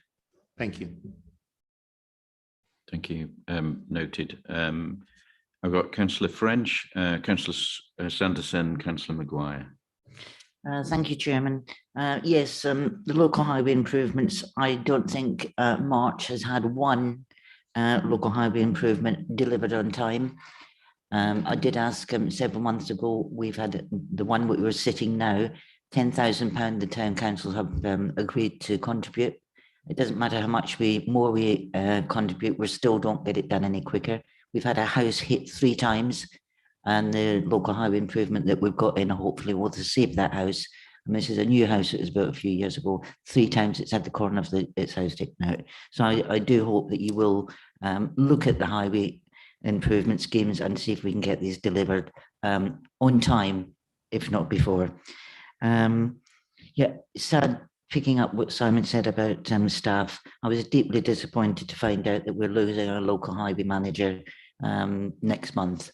I do hope we're going to get a manager in fairly quickly, because Finland does need a manager, and we do suffer quite badly. Thank you. Councillor Sanderson. Thank you, Chair. I agree with Councillor French and Councillor King on the time lag with LHIs. Normally you're told it'll happen before the end of the financial year, but then of course before that, the next round of bidding starts. And we're talking about projects again, and often people are actually not aware that we've already secured funding for something because they haven't seen anything on site. I think the communication is key with all this. I know we have a feasibility stage, but of course you don't always know what's required until you start the work, until you start digging and you know what the infrastructure is. And it is very tricky, but I would just encourage county officers to talk to parishes and talk to local members, let them know if there's going to be a delay, and then we can sort of program things accordingly. I think it's a very good scheme. You know, it's a very good that you can have that direct input, and it is something the public notice. But I think it is very difficult with the time lag to explain that to residents and parish councillors. Yeah, hopefully we can improve that. Thank you. Thank you very much. Councillor Maguire. Thank you, Chairman. On the LHIs, I mean, I generally agree with what's been said before me. What I'm not sure is, I'm probably not up to date whether we've got any plans to review the LHI process, because there are a number of issues, some of which have been referred to be addressed. For instance, you know, should the LHI committees, when they meet, be chaired by a member as opposed to an officer? I mean, I make a point personally when I'm talking to my parish councils to remind them that, first of all, we're talking about the bids are for next financial year in terms of funding, and that the subject, as has already been mentioned, to such things as the safety audits. And, you know, it's fine to put a bid in, and it seems to be on the face of it agreed, but it's certainly fair to say that a lot of parish councils and other community bids, that people do get a bit concerned about, as we do as members, about the time sometimes taken. So it is partly a communications problem, but it'd be useful if we had the opportunity to review. I mean, I've been involved with this ever since we used to have what were called area joint committees, where district councils also helped to fund schemes like this. But now, when they dropped out, we introduced the LHI, and it's gone up to, I think it's now something like 600,000 a year or something. We've increased it because we believe in the principle of it, but sometimes the delivery, it does give us concerns. But the other issue, which I think I raised at the last committee meeting or a previous one, was it's sad, given all our financial constraints, to suddenly find that parish councils in particular are not being invoiced for schemes that have already been delivered some time ago. Now that's for the finance team to sort out, but so I'm sure we want to take it on board, but we do, you know, and unless that's changed since, and I haven't heard any change, there are still lots of parish councils are waiting to pay, quite happy to pay the bill when it arrives on in their desk. So we need to chase that. Can I pick up the issue on interims? As I read that paper with interest, what I'm not quite sure is, you know, fine, we have to have interims. It helps us to deal with peaks and troughs and all the rest of it. But if there's difficulty in recruiting staff, is where we, as an authority, actually compare with other authorities, because I know as a peer reviewer for the highways right through the LGA, it has been said in the past, but not in the last couple of years because we haven't been doing too many of them, that, you know, for trouble with Cambridgeshire is that they pay poorly. So if that's the case, then we have to address it, because what we're actually dealing with is often a much more expensive way of meeting our resource problems. But it'd be useful if this committee received something, you know, a comparison of where we are in the lead cable sense as to whether we are a good employer. And by good, I'm largely talking about financial in terms of salaries, etc. But at this point, I'm happy to leave it at that, Chairman. Thank you. Steve, is there anything you want to comment on? Yeah, just thank you, Chair. On the final point, I think it is a really important question, and I know from working across the Oxford to Cambridge arc, as for example, that we're not the only ones having trouble trying to find project managers to come in and deliver some of our capital projects. It's a problem across the sector. So we have to redouble our efforts to make sure we're putting Cambridgeshire forward as the place for people to want to come and work. And we've got exciting schemes and projects across the county that will and do attract people in. So I know that Alex has talked about the recruitment of project managers on the delivery side. That is a program that there's a big recruitment program that's already started, and we're putting out there very strong messages about the attractiveness of Cambridgeshire as a place to come and work, more so than probably other parts of the arc. So it's an issue across the sector, but it's one we've just got to position ourselves to be better than others and get people in. And I think we can do that. Thank you, Steve. Councillor King, go ahead. Thank you for your indulgence, Chair. This is one I have mentioned previously. On page 184, one of my schemes in Leverington is described yet again as Sutton Road, Leverington Common. Steve, it isn't Sutton Road, Leverington Common. It is purely Leverington Common. That's page 184. And it was correct, I think, in the last papers we received, but it slipped back to Sutton Road again. So perhaps that's the reason for the delay. The work is being done on the wrong road. Sorry, it's not. That's a joke. Okay, thanks, noted. Members were asked to review, note and comment on the report. I think we've done that, and I'm grateful for Sarah for her contributions and your information. Thank you, Sarah. Can I take by affirmation that we accept that recommendation? Members, agreed? Thank you very much. Members, what I'd like to do is take this next item, if that's okay, item 7, and then have a 5-minute break. Is that okay with everybody? Unless you're desperate to have one now. Okay. So item 7 is future transport priorities. I'd like to invite Natasha Hicks to introduce the report. However, before Natasha begins, Robin is still with us, and CamCycle have submitted comments. So I'd like to invite Robin back to relay those comments to the committee. And I'd also like to invite David Stoughton on behalf of Cambridge Living Streets, who's joining via Zoom in a second. So Robin, go ahead. Thank you, Chair. I'll try to keep this as short as possible. You've probably heard from me too much today already. We support high quality LTM 120 compliant cycle infrastructure. We also support smaller but still significant interventions like adding cycling detection circuits at signalized crossings and adjusting traffic light timings to provide more time and priority for people walking and cycling. Will the focus on modal shift and the updated transport investment plan also include such measures? We note in table 4 that there is £200,000 allocated for creating a pipeline of shovel-ready schemes. Can and will such a pipeline be used or alternatively created for active travel schemes, such they can be implemented quickly once money becomes available, as outlined in the government's gear change policy? We note that there is mention of a pipeline in agenda item 8, and the question really is that related? We also welcome the review of the road hierarchy. We are concerned that no mention has been made on any consultation with the general public within this action. Will there be consultation on the proposed changes to the road hierarchy, and in what timescale? Thank you very much. May I ask officers for any immediate feedback? Don't know whether that's Jeremy or David. Jeremy. Yes, on the second point first, the County Council and Combined Authority are undertaking work on the road hierarchy in the Cambridge area, and it is envisaged that there would be consultation and engagement at the appropriate time.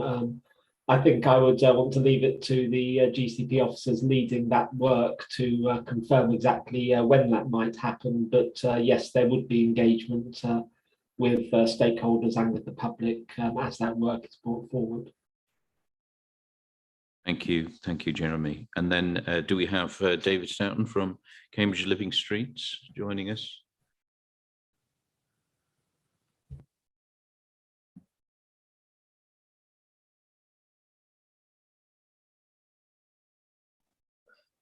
David, welcome. Please go ahead.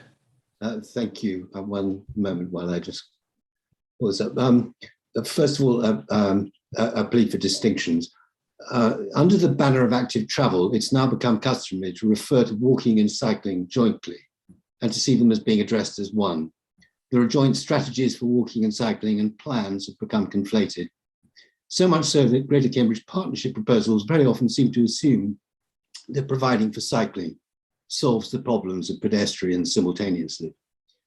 We believe that this approach makes their distinct needs harder to identify and can give a very wrong impression to the public. So whilst provision for cycling requires its own often new and costly infrastructure, encouraging walking, at least in the urban environment, is often about removing the barriers that inhibit otherwise able pedestrians. These barriers consist, amongst other things, of footways that are often too narrow in a poor state of repair, misplaced street furniture and A-boards, infrequent pedestrian crossings often far from the desire line, and increasingly since COVID, of vehicles parked on the pavement and obstructing progress. In other words, much of it is about maintenance and improvement of existing infrastructure, better connectivity and enforcement.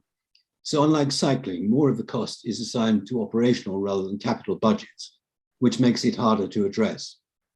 On top of this, the constant conflation of walking and cycling may be leading to unintended outcomes. There are an increasing number of shared use schemes. Most are not in themselves a problem, provided there are clear demarcation. But when taken in conjunction with older instances of shared use, where the markings have faded, they're partially responsible for encouraging increasingly dangerous behaviors. This seems to us to have been further amplified by the constant references to walking and cycling together. Too many cyclists, amongst others, seem to have taken shared usage and this conflation of modes of travel as signals permitting cycling on all footways. And in their wake, private e-scooter riders, motorized delivery drivers, and other two-wheeled vehicles have taken to using footways extensively. This is extremely distressing for the elderly and for parents with prams or buggies, and dangerous for the disabled and especially for the blind. I'm sure that this was never intended to happen, and clearly part of the issue is a lack of enforcement, but continuously referring to walking and cycling in, so to speak, a single breath is clearly not helping.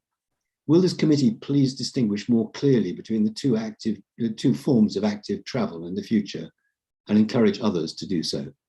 Thank you, Chair. Thank you, David. Maybe ask Jeremy and/or Grant Weller from the local cycling and walking team. Jeremy. I think the points are well made and well understood, and I would certainly accept that we sometimes don't get it as right as we could in terms of in terms of how we deal with those issues. But I think from an officer point of view, I think, yes, I'd agree with the fundamental point, and it is something that we'll seek to get the right balance in the active travel strategy. That's the topic of the next paper, and in the engagement with the various groups, I think, including yourself as part of the development of that strategy. So yes, I think the fundamental thrust of your point, I think we understand as getting the right balance as we move forward. We certainly aim to do.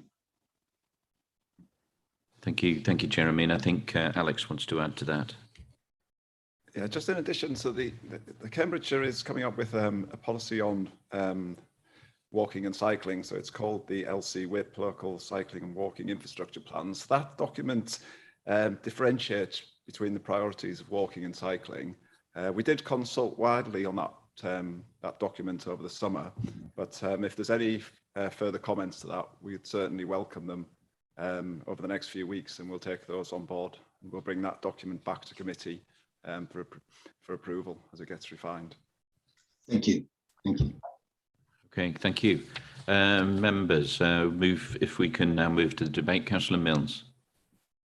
Oh, I just wanted to say to that cycling and walking consultation, one of the issues that we face is constantly a difference in speed of the various users of the pathways.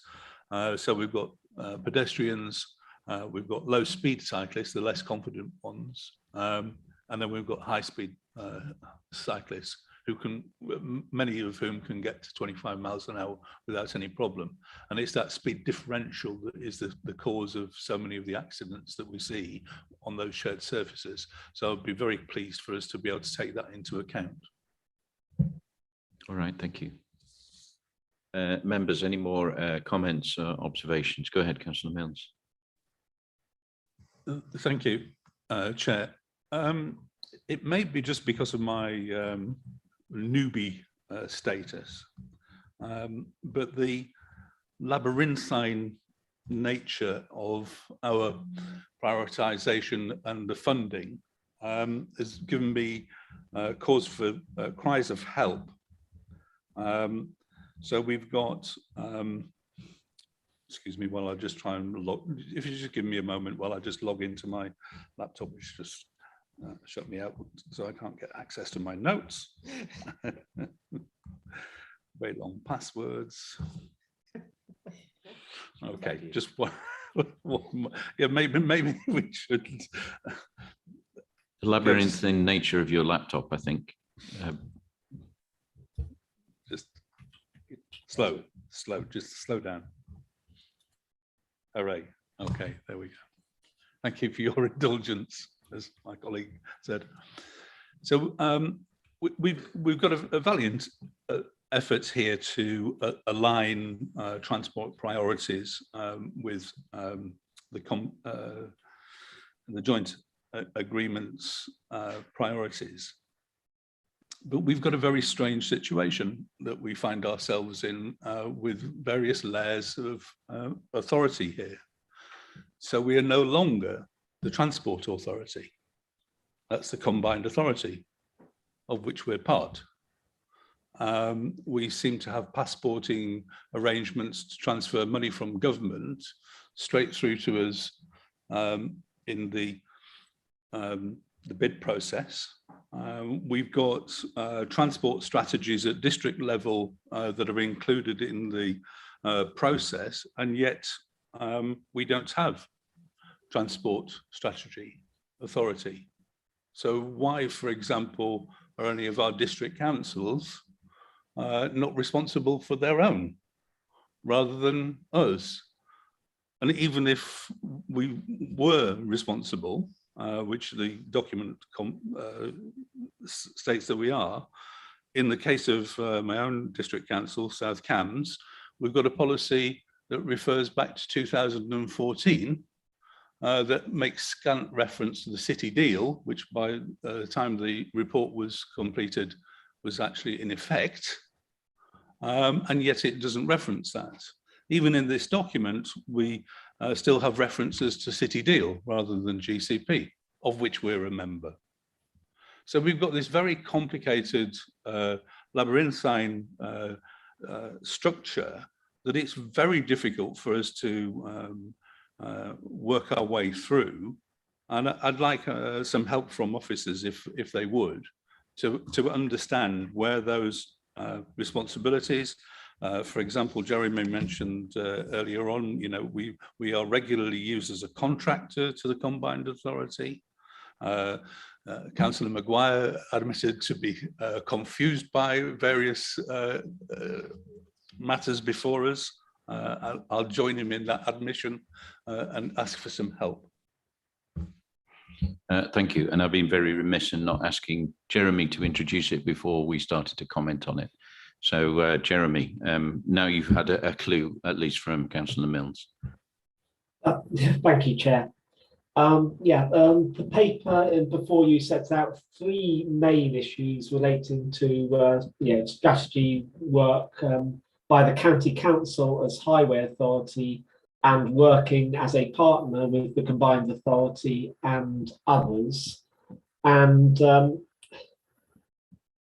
first of those is strategy development work, and Councillor Milnes has already raised a few questions there, which I will attempt to answer. Then there is the question of how we develop our pipeline of transport schemes, and also how we prioritise schemes for funding from the local transport plan integrated transport block.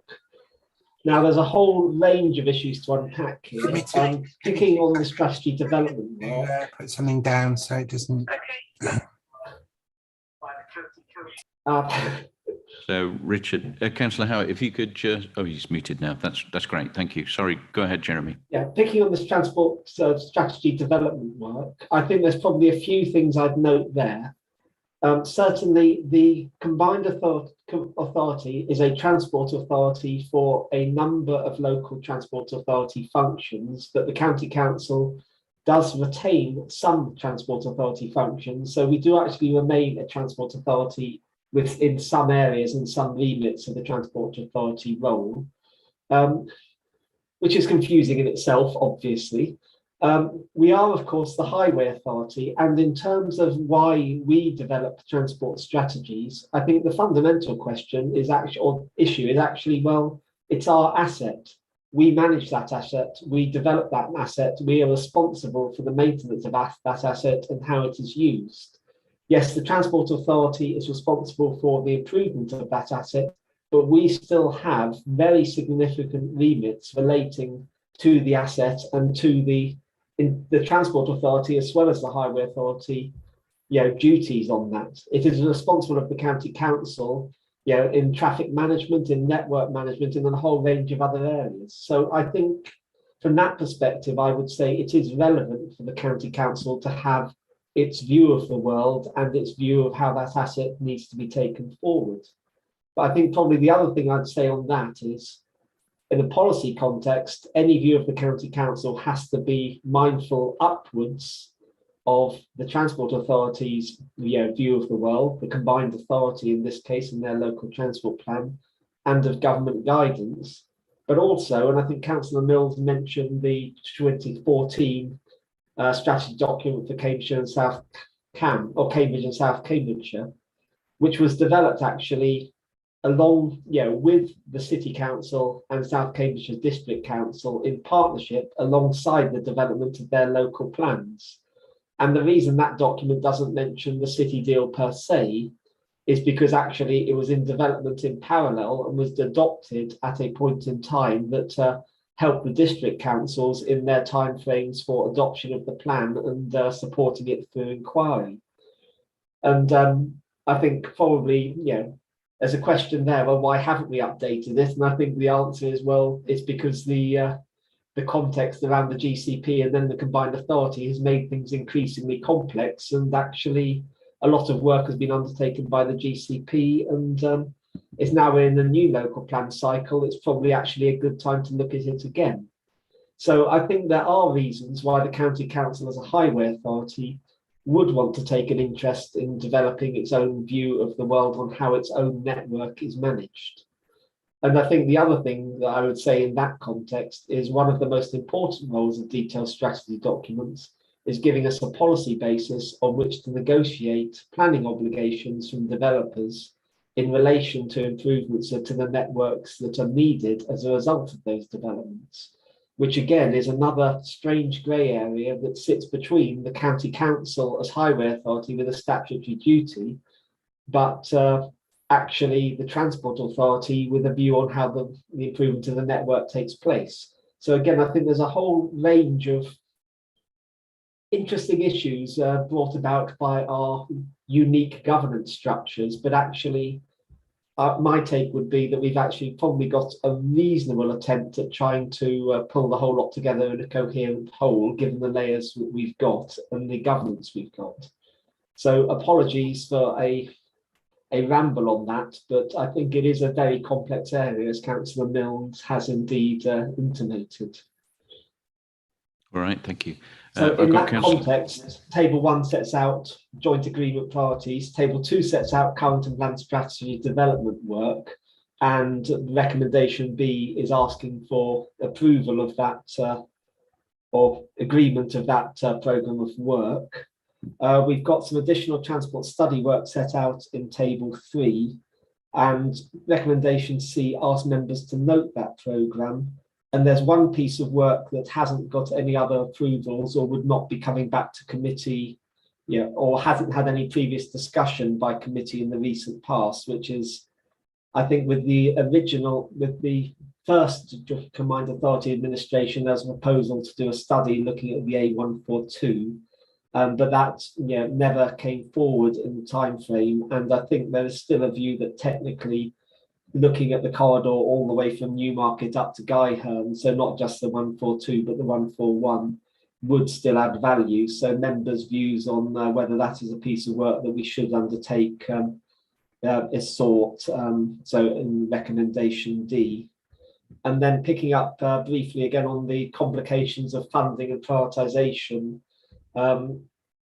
the question of how we prioritise funding in the local transport plan integrated transport block delivering strategy aims budget has been going around for a year or two now, and the proposal in front of you is that the criteria for sifting and prioritisation of schemes in that block is taken to the Highways Improvement Board in December and discussed, and then work is taken forward from that, leading to it coming back to committee in March next year with recommendations on schemes to bring forward based on sifting criteria and agreement of those sifting criteria.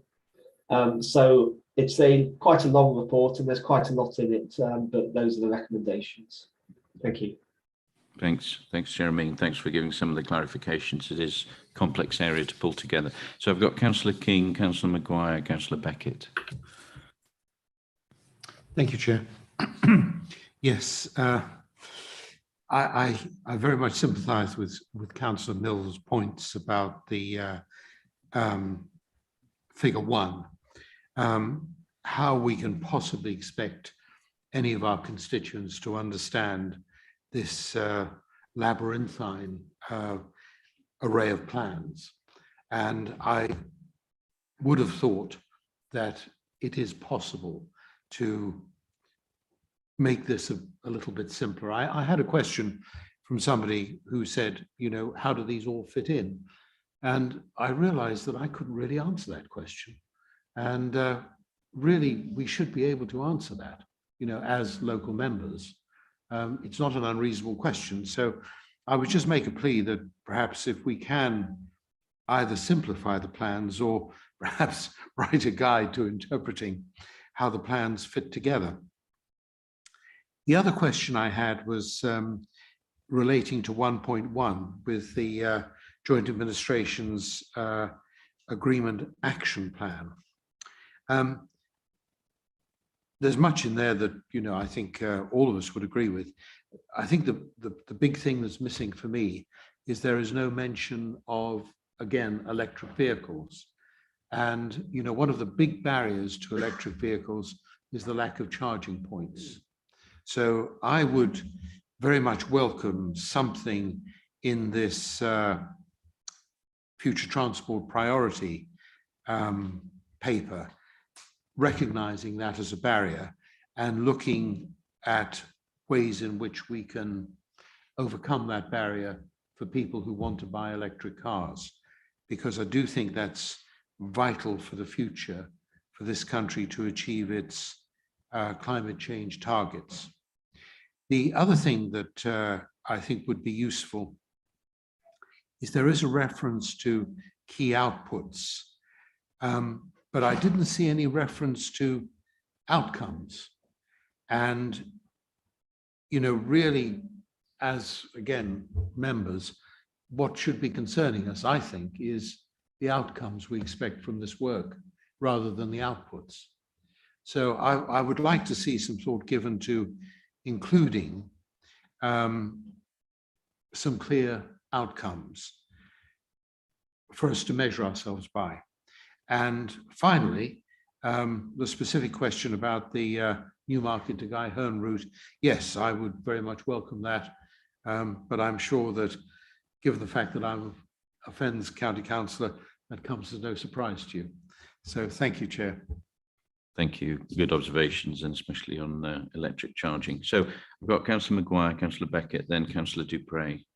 Thank you, Chairman. I just wanted to say I'm pleased to know that I've got quite a bit in common with Councillor Milnes and we agree on. I do find some things confusing. The only thing I'd like to pick up, I think during your Councillor Milnes' introduction, he made reference to the fact that the combined authority of which we're part of.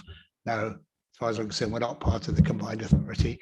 And as somebody who is opposed to the whole idea of a combined authority in the first place, I find it difficult to accept that we're part of it. We may be involved with it, but we're not part of it. And it is confusing because to me, it's just another layer of confused local government that we could have done with that. But that's history. We are where we are with them. He did mention his concern about the shared footpaths idea with cyclists, and I think you outlined people who walk, people who are slow cyclists and fast cyclists. What he omitted to mention is cyclists who don't seem to know what a bell is and come up behind you so very fast. It's scary. So it's just another one on that side. But my question, and I don't want Jeremy to feel left out of it, is on page 202, Chairman, under section 1.2, the reference T4, it refers to continued development of Huntingdon and Fenland transport strategies. And I'm wondering if that's a misprint. Should that be Huntingdonshire? As somebody who represents a division in Huntingdonshire, but not in Huntingdon, I'd be concerned if we were being left out of it. So if that is a misprint, could I just ask for it to be corrected and make it a Huntingdonshire? Or if Jeremy could confirm that I'm not misunderstanding that. He mentioned that, well, just repeating what I said earlier on, he said something about the unique structure of local government. To me, it's a strange structure of local government. Thank you, Chairman. So if Jeremy could just confirm that that should be Huntingdonshire. Jeremy, yes, I have directly transcribed the mistake from the Strategy and Resources Committee paper was lifted. That should be Huntingdonshire. Thank you. Councillor Beckett, then Councillor Dupre. I think we have broad agreement here about the unique structures that we have and how complicated they are.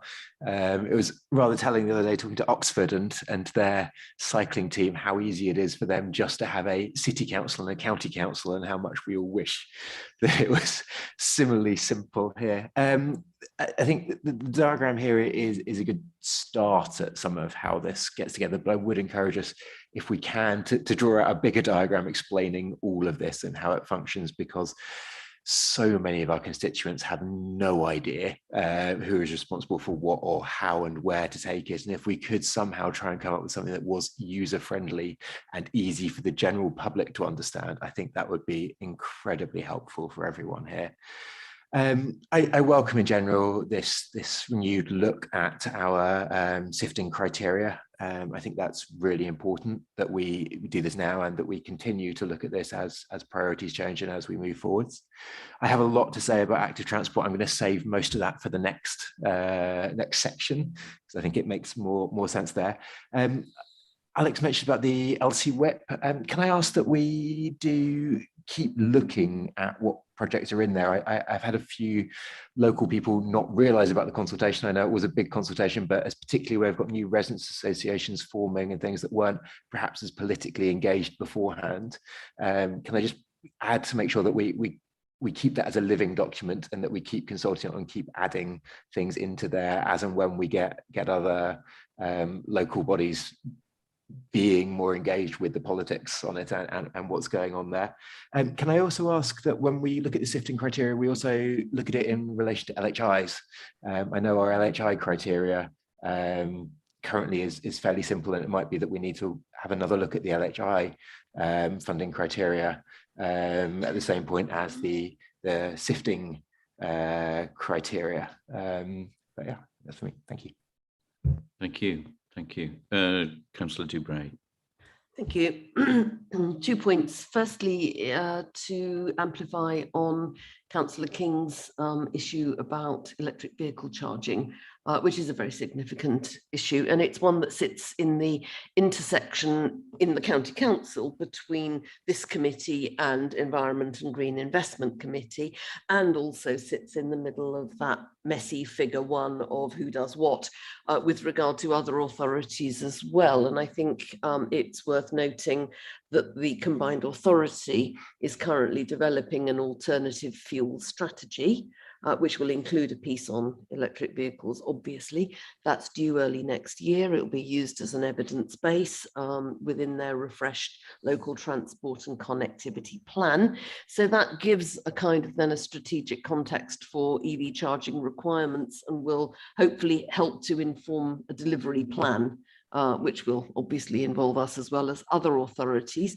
Meanwhile, there are options being explored on street charging and developing understanding of what those options might be. There is a project currently underway in Cambridge to install some charge points in collaboration with Cambridge City Council, who are providing matched funding for that, and also with UK Power Networks. So there's been some external funding for that as well, and that will see charge points installed across 2 areas of Cambridge this autumn. So you know, we are making moves on this in collaboration with partners. It's not entirely down to us, and it's not entirely down to this committee within this authority, but yes, it's very important, and of course depends hugely on being able to increase the capacity of the grid to be able to support this massive new demand, and demand for electric vehicles is rising hugely, which is good, provided everybody's not ditching petrol cars with perfectly good life in them and losing all that embodied carbon. So there's a discussion to be had there, but that's for another day. And secondly, on the A142 study, yes, it's wonderful to have more studies. We had a study a while ago of the A142 between Ely and Chatteris, which determined, I think, that there was somewhere in the region of £5 million of worth of work to be done on that section of the road for road safety purposes. We've had a very, very small proportion of that come our way so far. Some of that has been done, some fairly recently, but a lot hasn't.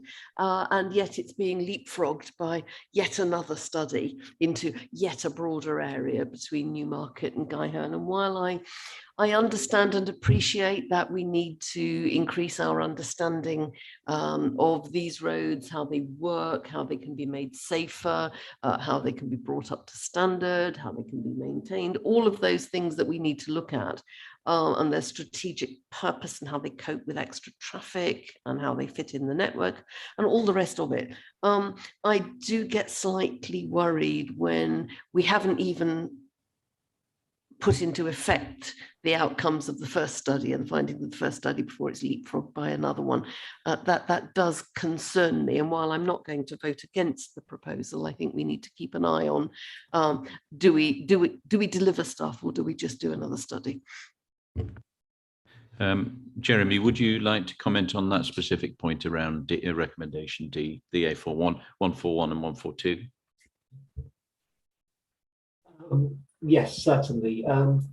I take on board Councillor Dupray's point. I think it is fair to say that they are routes that have similar issues to the A10 in a lot of ways, in the context of how they cater for all use of the network and how they are barriers to movement in certain places. Not perhaps as extreme as it is at the BP roundabout, but certainly there are similar issues on lots of roads with similar characteristics and high traffic flows.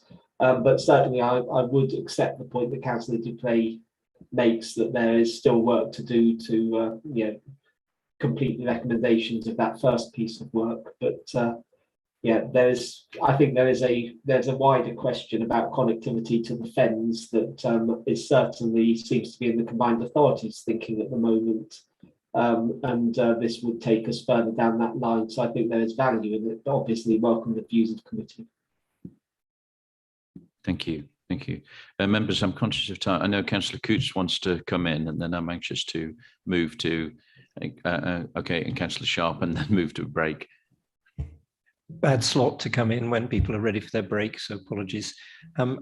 Interesting that I'm coming in now on the end of a discussion about the A142 and the A10, and Ely is on the intersection of the two. And what I'd just like to ask here is that on page 204 there in table 2, where there's discussion there of a road network classification functionality review Cambridge area, I would very much like strongly to plead for similar review of network priority and hierarchy in Ely.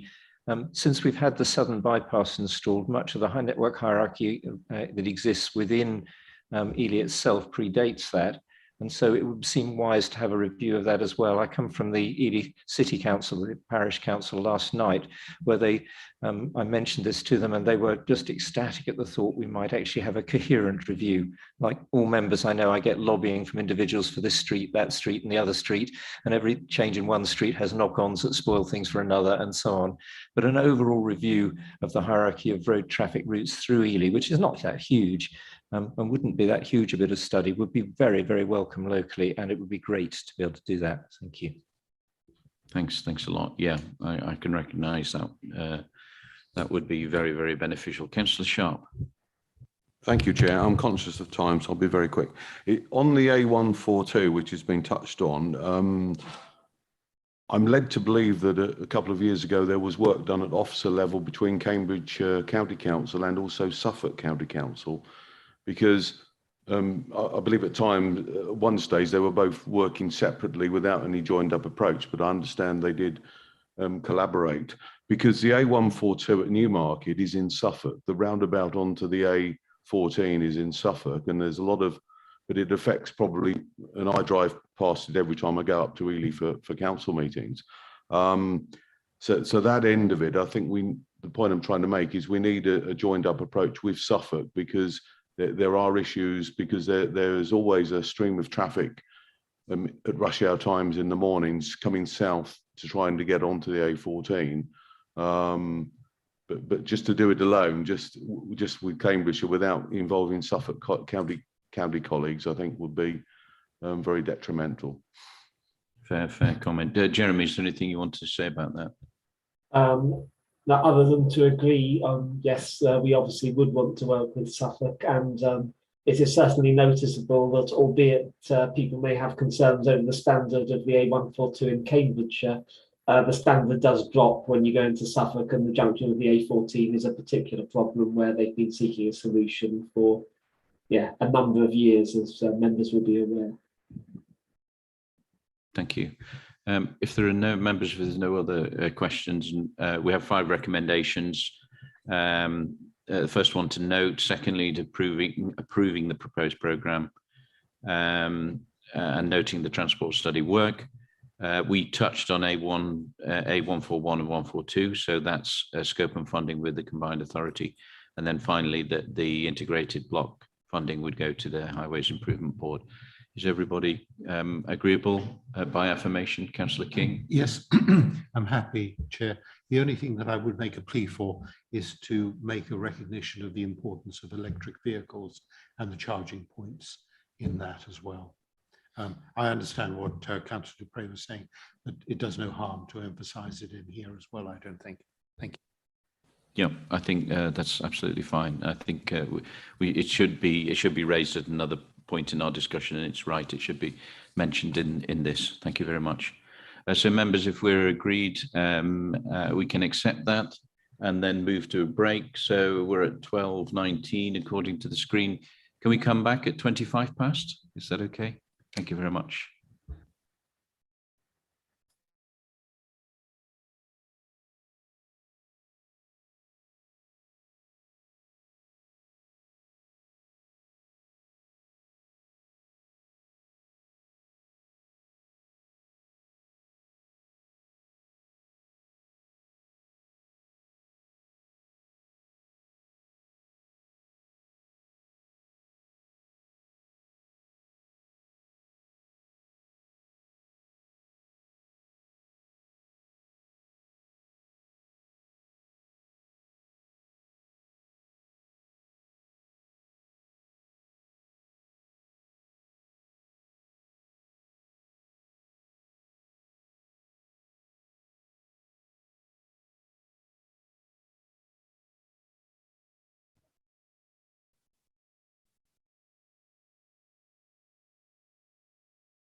Members, I know we're not all back yet, but could you take a seat and we'll try to get going.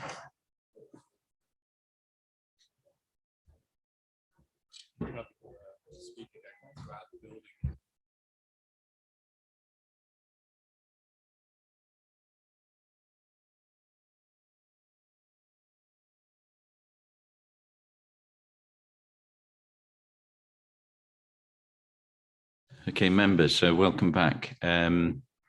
So item 8 is active travel strategy for Cambridgeshire, and the lead transport and infrastructure officer, Stacey, I think is going to introduce this. But before we begin, Robin is still with us and CamCycle have submitted comments. So Robin, invite you back to share those comments. Thank you, Chair. So we support the development of the active travel strategy, and we're pleased to see this item come forward. We have some comments on particular paragraphs. For example, paragraph 2.7 notes that the geography of the county is very diverse. We agree, but we stress that both urban and rural areas can benefit from active travel, and we hope that opportunities will be offered over the whole county, not just in Cambridge. Paragraph 2.21 mentions that in some cases where compliance with LTM 120 is not possible, we understand that the intention of this, we understand the intention of this paragraph. But we'd like to point out that LTM 120 was already written with this understanding in mind. For instance, in paragraph 1.1.2 and summary principle 22 of that document. In particular, paragraph 1.1.2 states, and I quote, "Where schemes are proposed for funding that do not meet the minimum criteria, authorities will be required to justify their design choices. It still gives local authorities flexibility on design of infrastructure, but sets an objective and measurable quality threshold. Therefore, funding is not necessarily lost in such cases, but the justification must be made in terms that are acceptable to the Department for Transport and the upcoming Active Travel England Inspectorate." Additionally, in paragraph 2.22, it claims that the aim of LTM 120 is to ensure that new cycle infrastructure puts quality of provision above quantity of provision. However, it is not a stated aim of LTM 120, and we believe it is a misinterpretation of policy. The aim of LTM 120 is laid out simply in the first page of chapter 1. And it says, I quote, "supports the delivery of high quality cycle infrastructure." This does not reflect on quantity in either way. In some cases, providing quality may be expensive, but in other cases, quality can be simply a matter of making better design decisions and may even save money. For example, the installation of modal filters, such as those in the Active Travel Fund Tranche 1, are relatively low cost ways of creating LTM 120 compliant active travel facilities. Modal filters can save money in the long run by reducing motor traffic levels in both immediate vicinity of the filter as well as the wider area around. And it therefore would reduce maintenance costs of those roads. And in many cases, helping to avoid the need to completely dig up and redesign some roads. Thank you very much, Robin. And we'll get some comments from officers in a second, then you'll get a written answer. Do we have David Stoughton still with us in Cambridge Living Streets? Still here. Thank you, Chair. While I just switch to a document, if I may. Right. Once again, Living Streets, Cambridge thanks the officers of this committee for ensuring we are included amongst the user focus groups for consultation. We suggest that the RNIB and CamSite are also added to the list as representatives of the blind and partially sighted community. We note that the majority of this item refers to future planning, but there is already work being done to improve the condition of footways in Cambridge, funded from the 20 million budget allocated in February of this year. At the same time, Living Streets is continuing to identify areas we would propose are considered for improvement, and in the new year we'll be undertaking a ward by ward survey. We'd like to be able to input suggestions to the maintenance team while being aware there's limited budget and capacity in any one period. To that end, we seek to forge a closer working relationship, one in which future targets for improvement can be proposed for assessment, and there is public input to prioritization in the light of available budgets and the capacity of the maintenance teams. A potential vehicle for this was created following publication of the results of our survey From Risky Streets to Living Streets, which we published earlier this year. A joint working group consisting of councillors from both city and county councils was established, but there has been no indication that it has ever met. And repeated requests for a meeting with that group have received no response. Yet it seems an ideal forum through which we could collaborate on agreeing current priorities for maintenance and provide evidence to support future plans for walking provision. Wide participation across the city will help to convince residents that action is being taken. It may also mitigate suspicion among some that only those who are able to attract sufficient attention by shouting loudly or who have connections are able to secure funding for their preferred improvements. Will this committee ensure that the joint working group or some other similar group is established and is able to work directly with officers in establishing and prioritizing need? And will it further request that that group work closely with Living Streets Cambridge, allowing us to contribute to prioritization using the evidence that our members can assemble? Thank you. Thank you very much, David. So if I can invite on the first and second questions, David, Jeremy or John to respond, and then we will come to Stacey.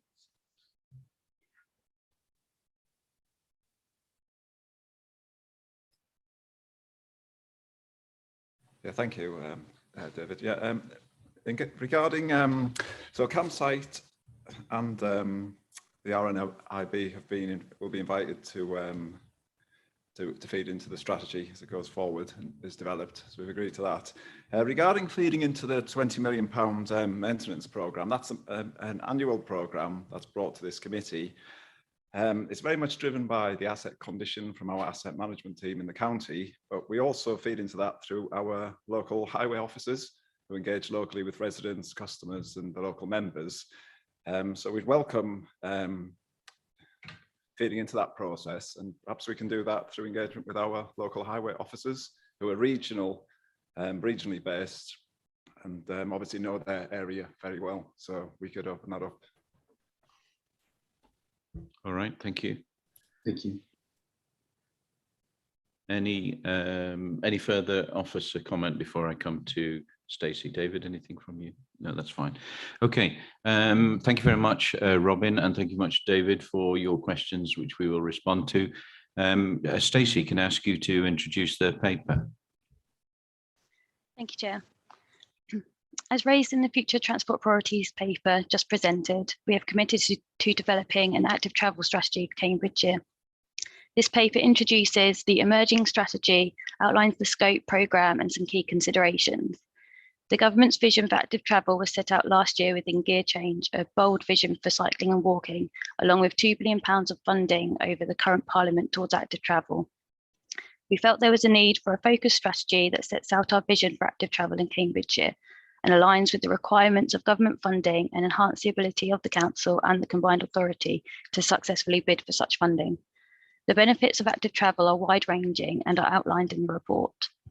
The active travel strategy will provide a long-term vision for how Cambridgeshire will deliver on the bold and ambitious active travel aims of both central government and the combined authority through the emerging local transport and connectivity plan. We are working closely with other teams within the council, our partners and key stakeholders. The scope of the strategy will focus on walking or cycling journeys that could be made as an alternative to motorised transport for the purpose of everyday journeys.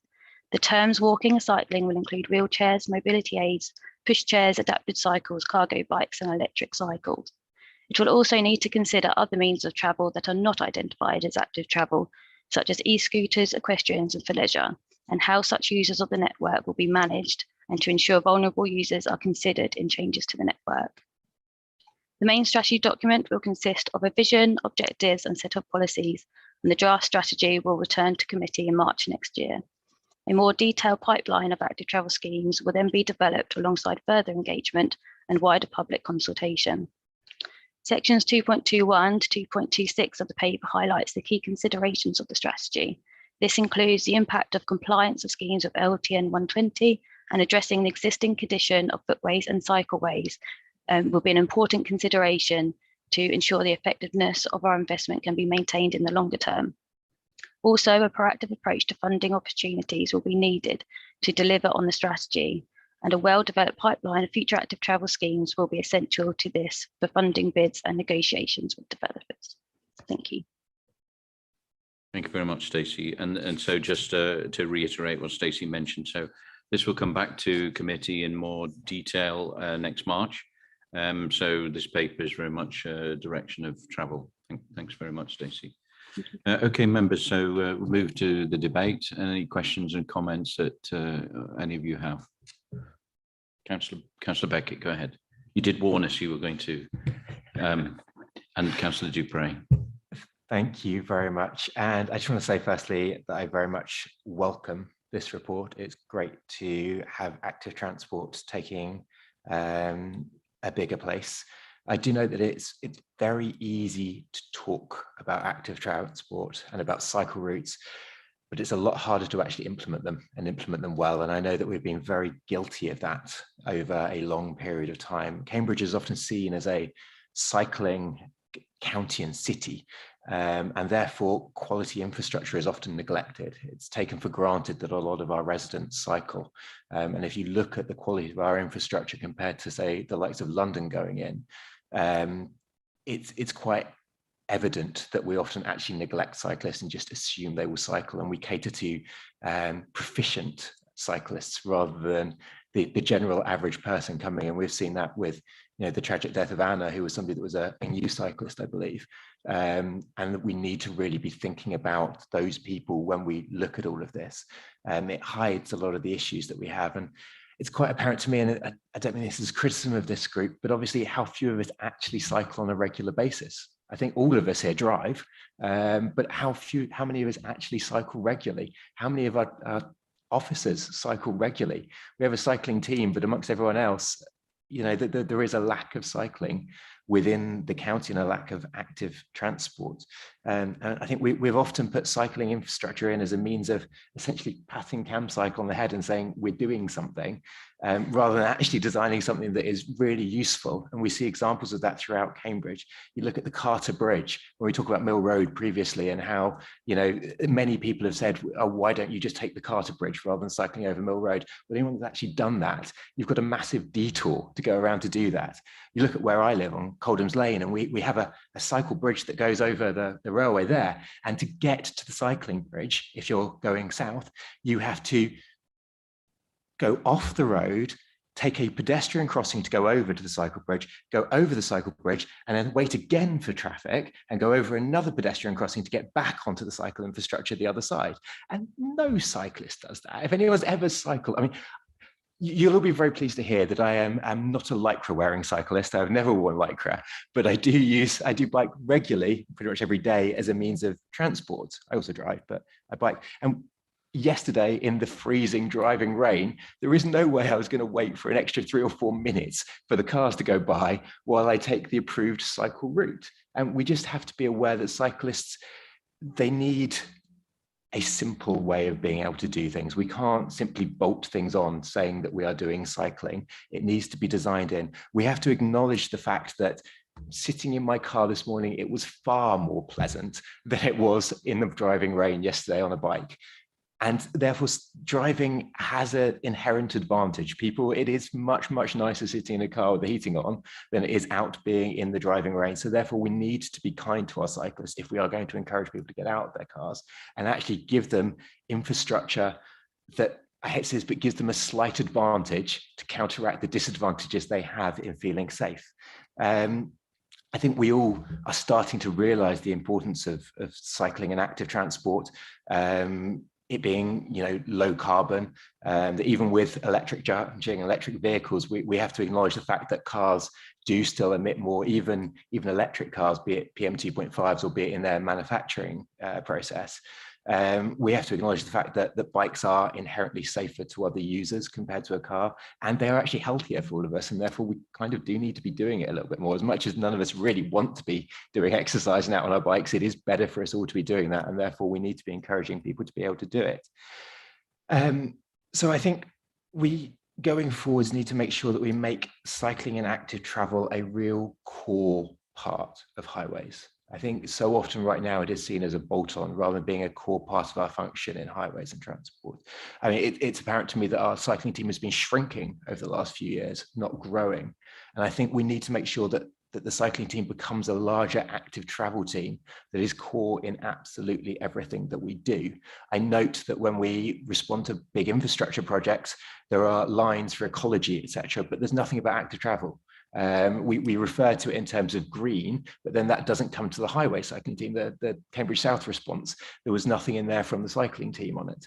And that to me is something that we really need to address with all of this going forwards. We need to make sure that active travel reply to all major developments, all major things, and that it is considered on an equal basis with drivers. I know driving is here to stay. There is no way about it for long journeys, but we need to make sure that cycling and active travel is seen in a similar light to it and it isn't simply a bolt-on that we do to appease the likes of CamCycle all the time. I'm gonna stop by being rather cheeky and coming to Sue here and asking if we could add to the action log to get Sue and some of the other highways people to come for a bike ride around Cambridge with myself and some others, so they can actually experience what it is like potentially in the driving rain and see how a lot of this cycling infrastructure works to everyone. So I'll stop there. Sorry for putting you on the spot, Sue, but hopefully you'll come with myself, and I'm sure some of CamCycle would like to come along as well to show you what it is like. And I'm sure some people outside of Cambridge would like to show you the cycling issues in their area at some point as well. Thank you. I think Sue will have to respond whether she likes it or not. I will. I'll respond by saying there's more chance here than there was in West Yorkshire of me getting on a bicycle. But yes, I had already been invited to do that sort of trip around by CamCycle. So yes, I will do that. Take it slowly, please. I'm sure we've got options for you for electric bikes or electric trikes or something else. You could even come on a tandem bike. I'm sure we could arrange, but I think it'd be really useful. There's a number of points I can think of around the city where I think having the actual experience of having cyclists, and to be honest, I would really like it if more of our officers did once a year get on a bike and actually go and experience things for themselves. Thank you. Okay, thank you. I've got Councillor Dupre, Councillor Mills, Councillor Chu, and Mandy.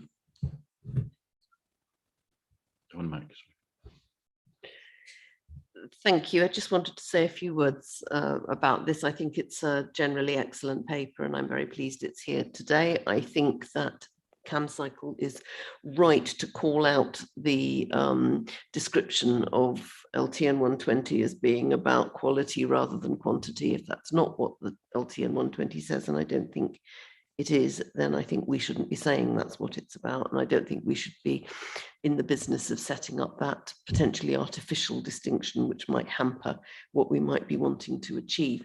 I wanted in particular to just draw attention quickly, kind of in that context, to active travel in rural areas, because if we're talking about quality and quantity, it's easier, much easier, to do active travel in very urbanized areas such as Cambridge, such as the larger settlements around Cambridge. It's much more difficult to make that provision and make it work in rural areas. And in many cases, that is where it is most needed, particularly for our young people who don't have the option to go out and get a car when they're younger, either because they're not of legal age to do so, or because the costs, particularly of insurance, are just so prohibitive. And therefore, many of them get encouraged into using motorbikes. And while motorbikes, you know, are a very valid and useful part of the transport option pool, nonetheless, they have risks of their own. And I think we need to be aware of that. But the paper references the Cambridgeshire Youth Panel. There are some particular groups in Fenland and East Cambs, the youth advisory boards, And I think it would be really useful to ask them about their experience of being young people in rural areas where the options to go and do things, particularly in the evenings, are so constrained. And I'm thinking of young people in my division for whom there's a lot going on in Ely, but who can't get there by public transport in the evening because it doesn't exist. They can't get there on a Sunday because the transport doesn't operate on a Sunday, who might well want to access, say, job opportunities at the leisure village on the A10 or in the middle of Ely, and rely on parental car transport to get them to and fro to do that because it's just not there for them. Certainly talking to the Fenland Youth Advisory Board recently, one of the issues there was how do I get out even to meetings of the Youth Advisory Board in the evenings when you can't really use active travel modes along many of the, particularly the connections between, for example, Chatteris and March. How do you do that? Maybe foot is a bit difficult, but certainly bicycle, and certainly these days electric bicycles really will extend what will be regarded as the feasible journey to do on a bicycle.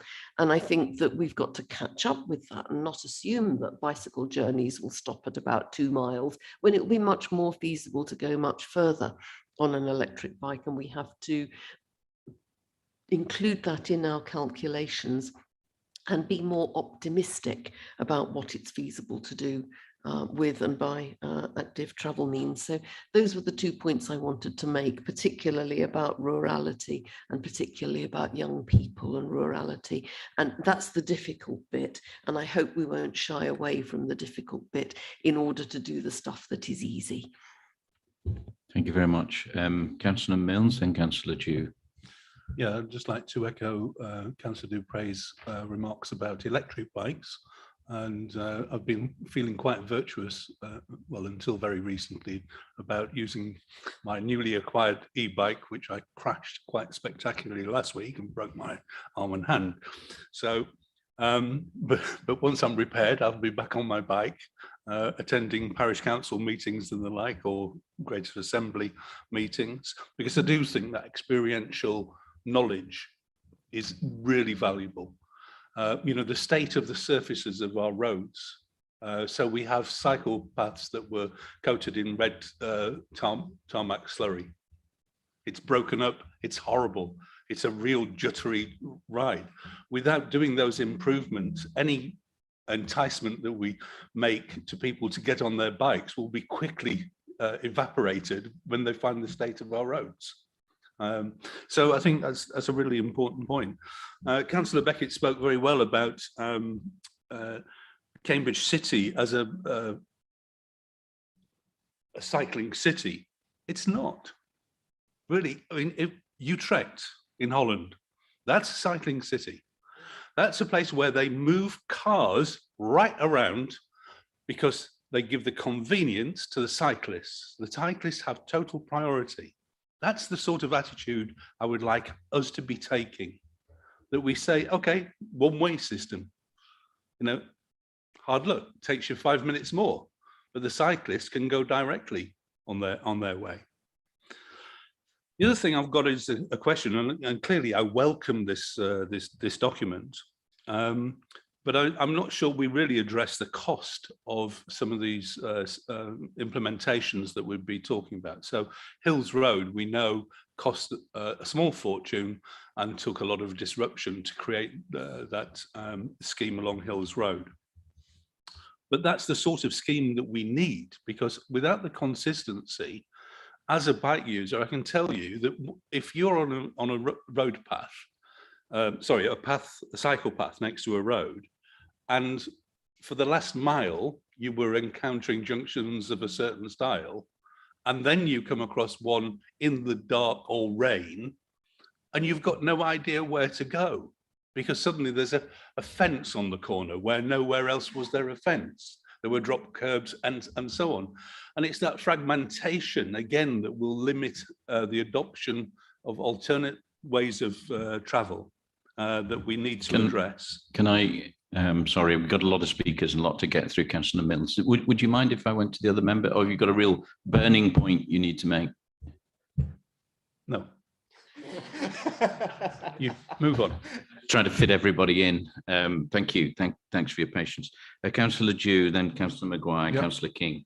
Thank you very much. I'm not going to repeat a lot of what's already been said because it's picked up on where I was going. I'm always a bit worried when we as a county start talking about active travel, whether it actually gets outside Cambridge. So I was really pleased when Councillor Beckett actually finished by saying exactly that it needs, Cambridge is good, but the rest of us need to move on a long way. I was pleased with Councillor Mills with the comments that were made about, what we've got in the rural divisions. I mean, the division I represent has got, several miles of footpaths and cycle routes, none of them connected to one another. So, for example, if you want to go from St Ives, which is Councillor Fuller's ward, to Huntingdon, which is nearly Councillor Sanderson's, you've got some areas where there's some really good shared use footpaths. You've got some others where you're advised to disappear up through a local wood and do about a 4 mile round detour, going back to what Councillor Beckett says. Even on a bike, you want to get there the quickest, not the longest way. And we've got areas where there's just gaps between. And I can walk to a few of my parish councils quite happily, but it's like last night there was a meeting that I couldn't make, but at Hilton, there is no connection between any St Ives and there at all, and no certainty, especially in the dark, of making it there and back. So we've got to think quite carefully about how we're going to do these, and I agree with my colleagues, we've got to make it easy for people to do it, not just tick boxes and say we've done it. So I'll leave it there because I know there's others to speak. Thank you, Chair. Thank you. Yeah, that whole connectivity point is really important. Councillor Maguire. Thank you, Chair. Yeah, I think Councillor Dew has probably covered a lot of what I was going to say, so I'll restrict myself. I think Councillor Beckett is right, but I think you and Councillor Dupre, you recognise the difference between the cycling city of Cambridge. It's not quite a Utrecht, and the difference between those of us in the more rural areas. Because for me, as I said earlier in an earlier item, we have to be very careful in considering where we're going to put cycle paths in particular. Where are they going to be used? So don't just put them because it's a matter of principle. We've got to have cycleways. Because as I say, and I'm sure Steve Cox will probably tell you, if he keeps an eye out when he travels between Peterborough and the A1 and he comes along the A15, if he comes along that route, there's a part, as I said earlier on, between Yaxley and the A1 where you're very unlikely to see a cyclist using the cycling paths. There are cyclists, but most of the road cyclists, and they will actually prefer to use the road for whatever reason. And in our area in particular, there's an awful lot of competitive cyclists. We will see them during the summer. In fact, we have I've forgotten the name of it, but it's been during lockdown, we've lost it. A major event which takes place largely in the northwest of the county, and they're all on the roads. That's a fact. And you think, why did we put all that investment into the cycleway in the hope that people were using it? So in other words, consider it carefully, because there is a huge difference. And for me, a large investment in our footways will do a lot to encourage active travel, but it may not be cyclists. And where I happen to live, I do actually, and thinking back to what Councillor Dew was saying, for those of you who know the thickets in St Ives, which runs alongside the Great River Ouse, is a popular spot for walkers and cyclists. And I make that plea. I don't know if we can bring a law into being. Please insist before you can buy a bike, you also buy a bell to go with it. Because the number of times that you're suddenly getting taken by surprise, and it is a mixed economy, but it's a dangerous economy on occasions. Finally, Chairman, I would like to say, for personal reasons, I've had to give up my electric bike. It only got used 3 times, but I did end up with COVID at the beginning of the year, and I find my balance. So if Sue or anybody else would like to buy an electric bike, it's actually sitting in the back of my car, used only 3 times. And my wife has said, well, aren't you going to get rid of it? I said, well, you never know, but it's there. If anybody wants to have a look at it, catch me after that. There's a good electric bike going for sale. Thank you, Chairman. Thank you. I didn't expect that we'd have a marketplace at committee, but there you go. Councillor King. Thank you, Chair. I promise I'm not going to try and sell anything except my views. And the first point I want to make is that there is a big difference between the rural areas, as Councillor Dupre identified, and the city. The city might not be perfect for cycling, but it's a lot better than most of the rural areas. Please believe me. So I think that there are 2 practical things that I'd like to suggest we include in this. And one is that we speed up the development of the work we're doing for a developer's guide for providing dual use cycleways, footpaths in new developments. And I know that work is just sort of stumbling along a bit at the moment. I think South Cambs is heavily involved in that, but I think that needs to be done quickly, and the sooner the better, because it's very hard to actually retrofit cycling facilities and cycleways, but if we put them in right at the start, the cost is a lot less and they are far more likely to be used. So I think that's a really practical thing we ought to be doing. The other thing that I think we ought to be focusing more attention on is actually identifying, particularly again in rural areas, that's where I live and area I represent, on what are the barriers. We've probably got a pretty good idea of what the barriers are, but I think we do need to do a bit more work on what they are and how we can overcome them. And I think that that would go a long way towards improving this strategy and improving the way we spend the government's money. Thank you. Great, thank you. Stacey, I'm conscious that I haven't brought you back in for any comments or feedback on what you've heard, particularly city versus rural and interconnectivity, accessibility in Fenland and youth accessibility. Are there any things you want to just feedback on? Yeah, well, basically we're going to look to include all of that within the strategy. The issue with the issues in the rural areas is something that we've been speaking about a lot in developing the strategy so far. We're aware there's the LC WIP, but the limitations of that in that only prioritises those high demand routes. So is something that is going to look at that in more detail and make sure that we put as much importance of the rural routes as we do in the urban areas. Interconnectivity is again a key thing as part of the strategy. It'll come through the vision and objectives of the strategy, and then further in the next phase as we look to do more detail in the pipeline of schemes and the stakeholder engagement.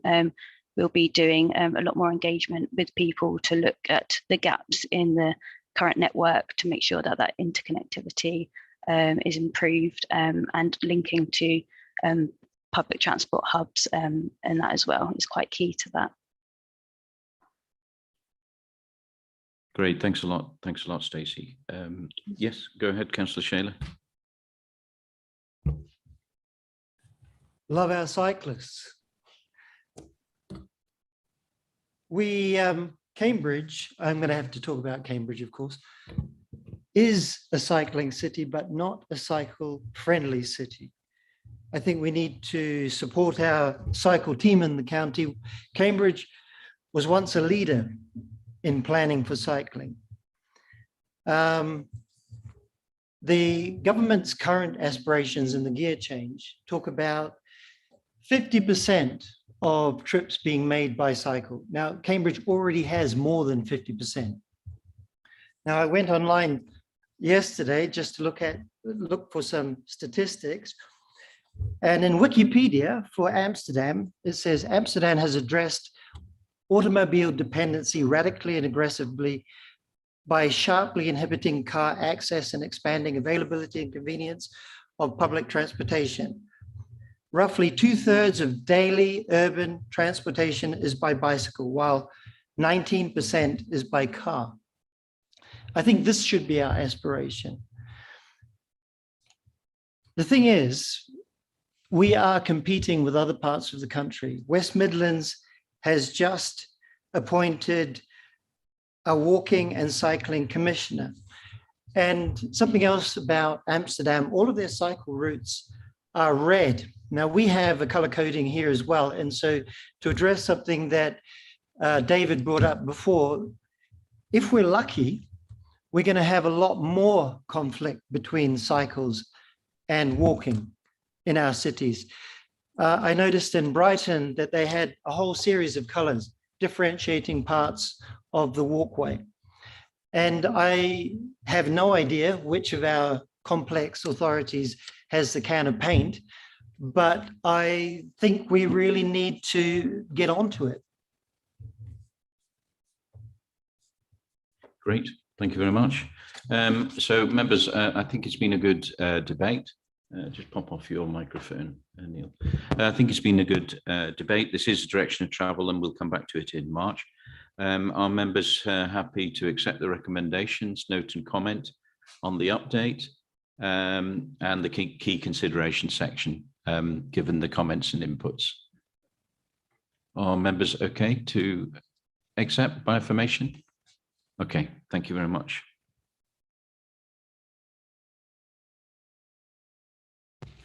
Okay, members, item 9 is something completely different, which is the Ely area capacity enhancement. So obviously the focus is Ely itself, but not just Ely, of course, because the interconnectivity and affects many other parts of the county.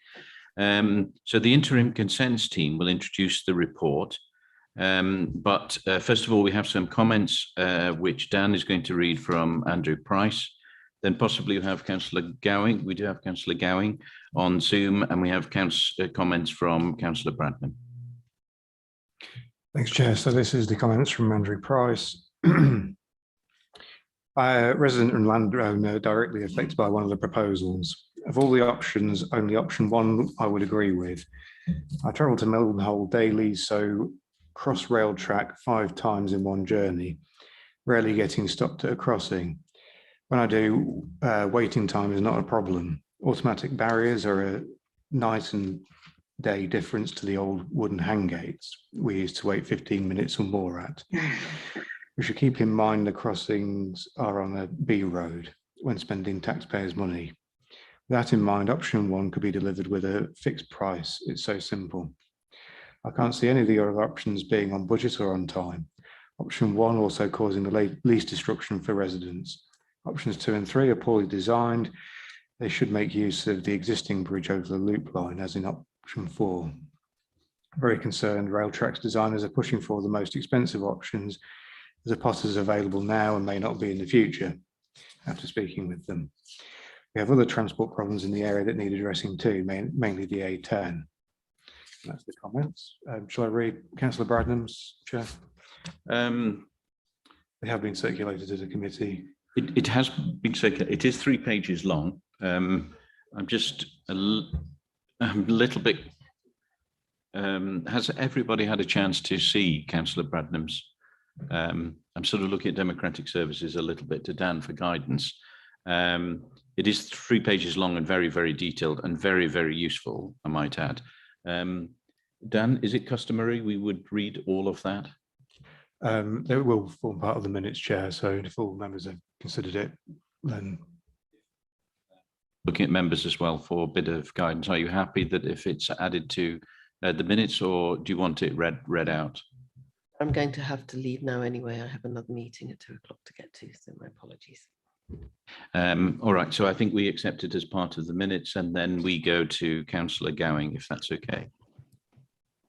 Councillor Gowing, welcome. Good afternoon. I'll make this short because we all need our lunch, don't we? My division, the underpass at Stony falls within that, and it's the passenger and freight trains. They from March to Ely pass over the bridge, which spans the 1098. The road under the bridge is known as the Stony Underpass. There is an alternative route which goes over a level crossing and controlled by manual gates. And at the moment, it does take a long time. The guy has to come out of his hut, open shut the gates in reverse order, and it does cause frustration. I think automatic gates will obviously speed that up.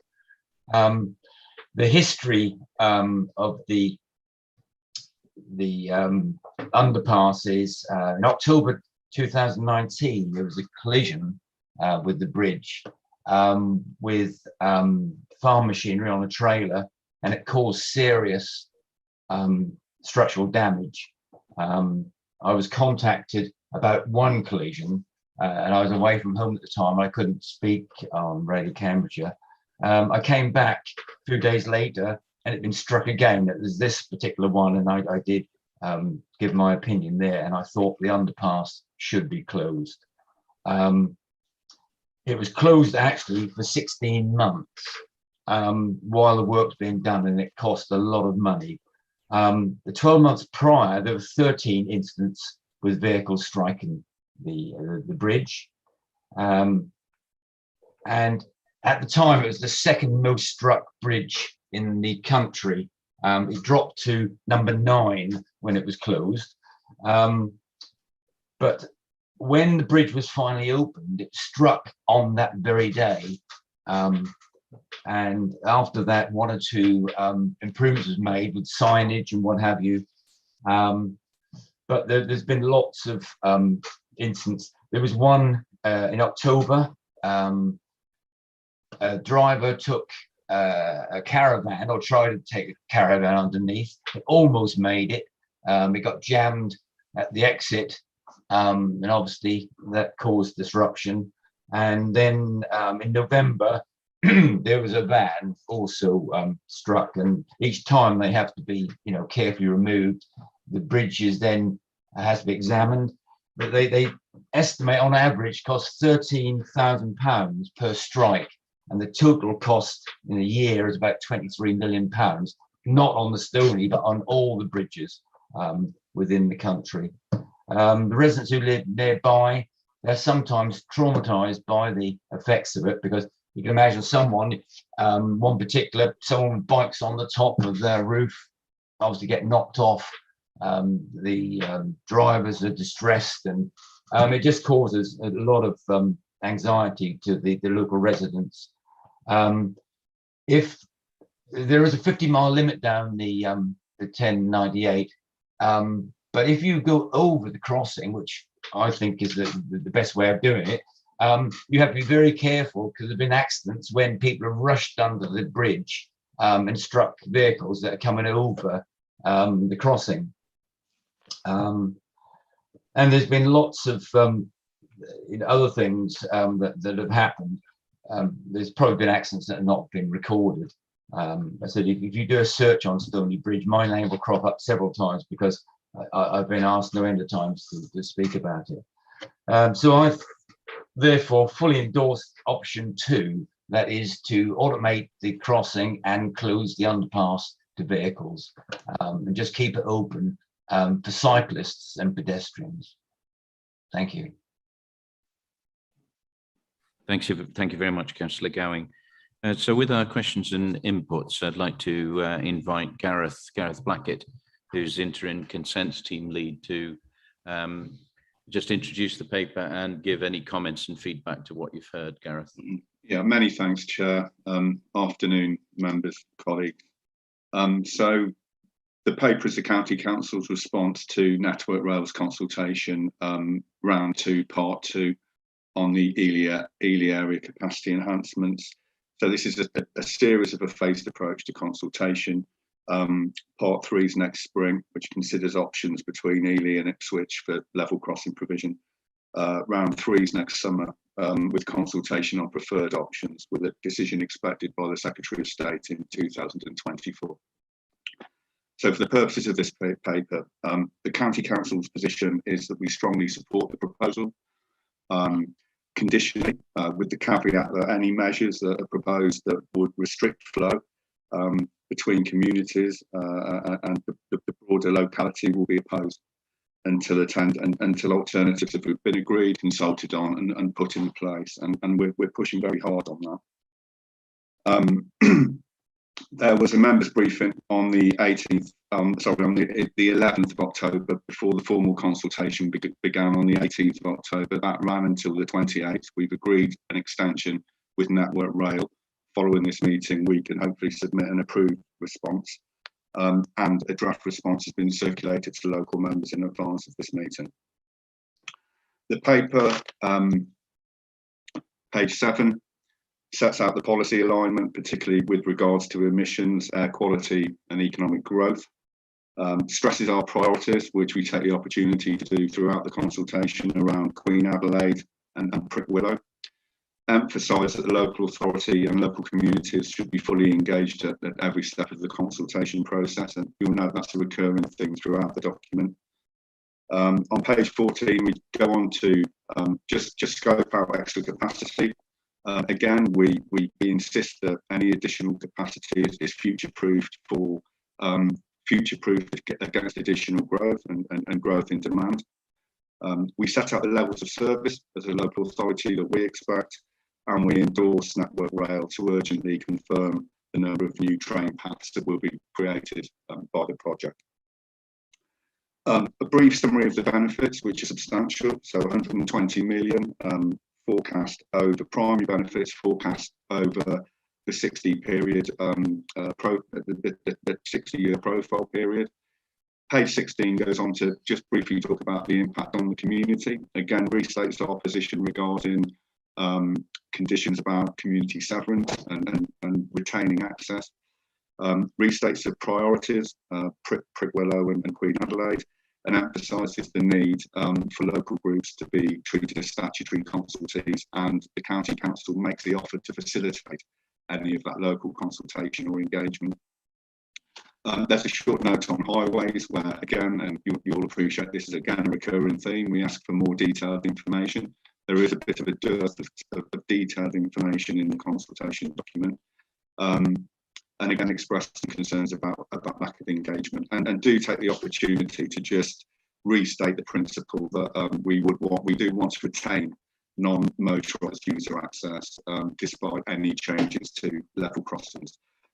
Very quickly in response to the questions, so this is the appendix with the detailed response by officers to questions.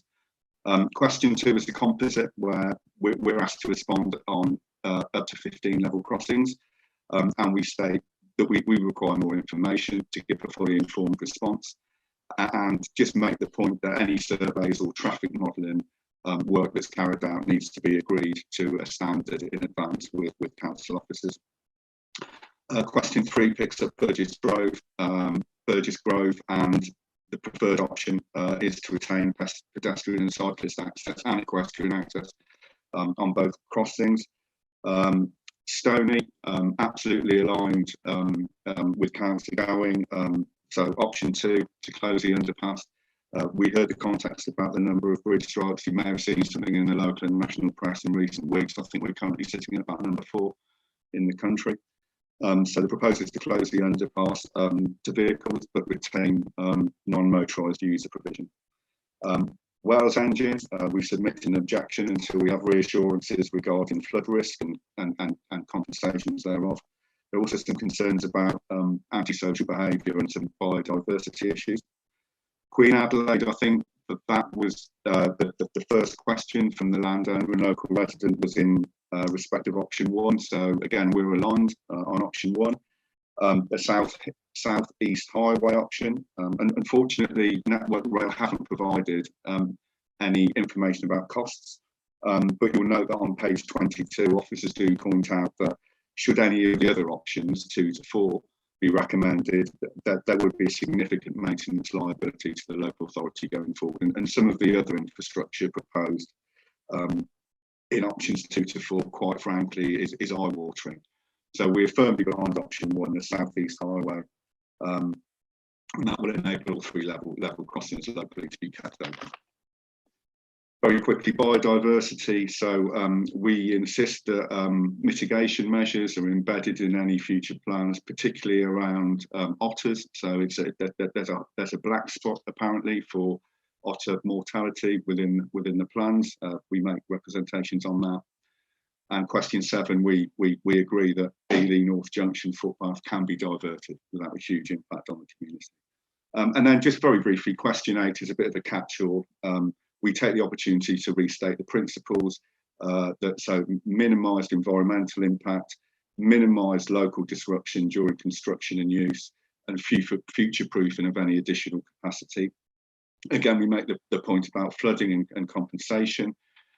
make a fairly high level point about ecology, which basically says all the options will have an ecological impact or an environmental impact, the scale of which will be determined by which option we decide on. Historic environment, again, notes that the area is potentially of very high archaeological value. And we ask that the EIA, the environmental impact assessment, includes undesignated as well as designated heritage. So quite a big ask. The final point is really one of our own resources. It just does make the point that should the next phase of the project, Ely to Ipswich, be included in the project, then the local authority will require additional resources to support that. There's the comment about Chesterton Fen, which has become increasingly of focus. So both locally, it's a long-standing community issue. There is a risk that the level crossing and the frequency of the barrier coming down, I understand it's up to 30 minutes an hour, may preclude future growth. We've stressed the need for ongoing engagement with Network Rail. I understand that Network Rail have done some local consultation at a North Ely forum, so hopefully people are able to make their voices heard at that. We were asked by Shared Planning just to ensure our response was consistent with theirs, and we've included a reference to land acquisition should there be an alternative crossing identified for Chesterton Fen. And I think I've made the point about more information regarding downtime of the barrier and the potential effects on local residents. And the consultation concludes with just a short section on minerals and waste, pointing out that there is a rail depot at Queen Adelaide, and there are HGV movements within that site, and we would request that they are included in any highways modelling. So, Chair, that's it from me in summary. Happy to take any questions. Right, thank you very much, Gareth. Very comprehensive. Members, do you have any questions or observations? Councillor Coutts. Thank you, Chair. I'd just like to comment as representative of Ely South, and I've consulted with Councillor Whelan, who represents Ely North, which includes the Queen Adelaide area. I've got 5, and they are quick points to make.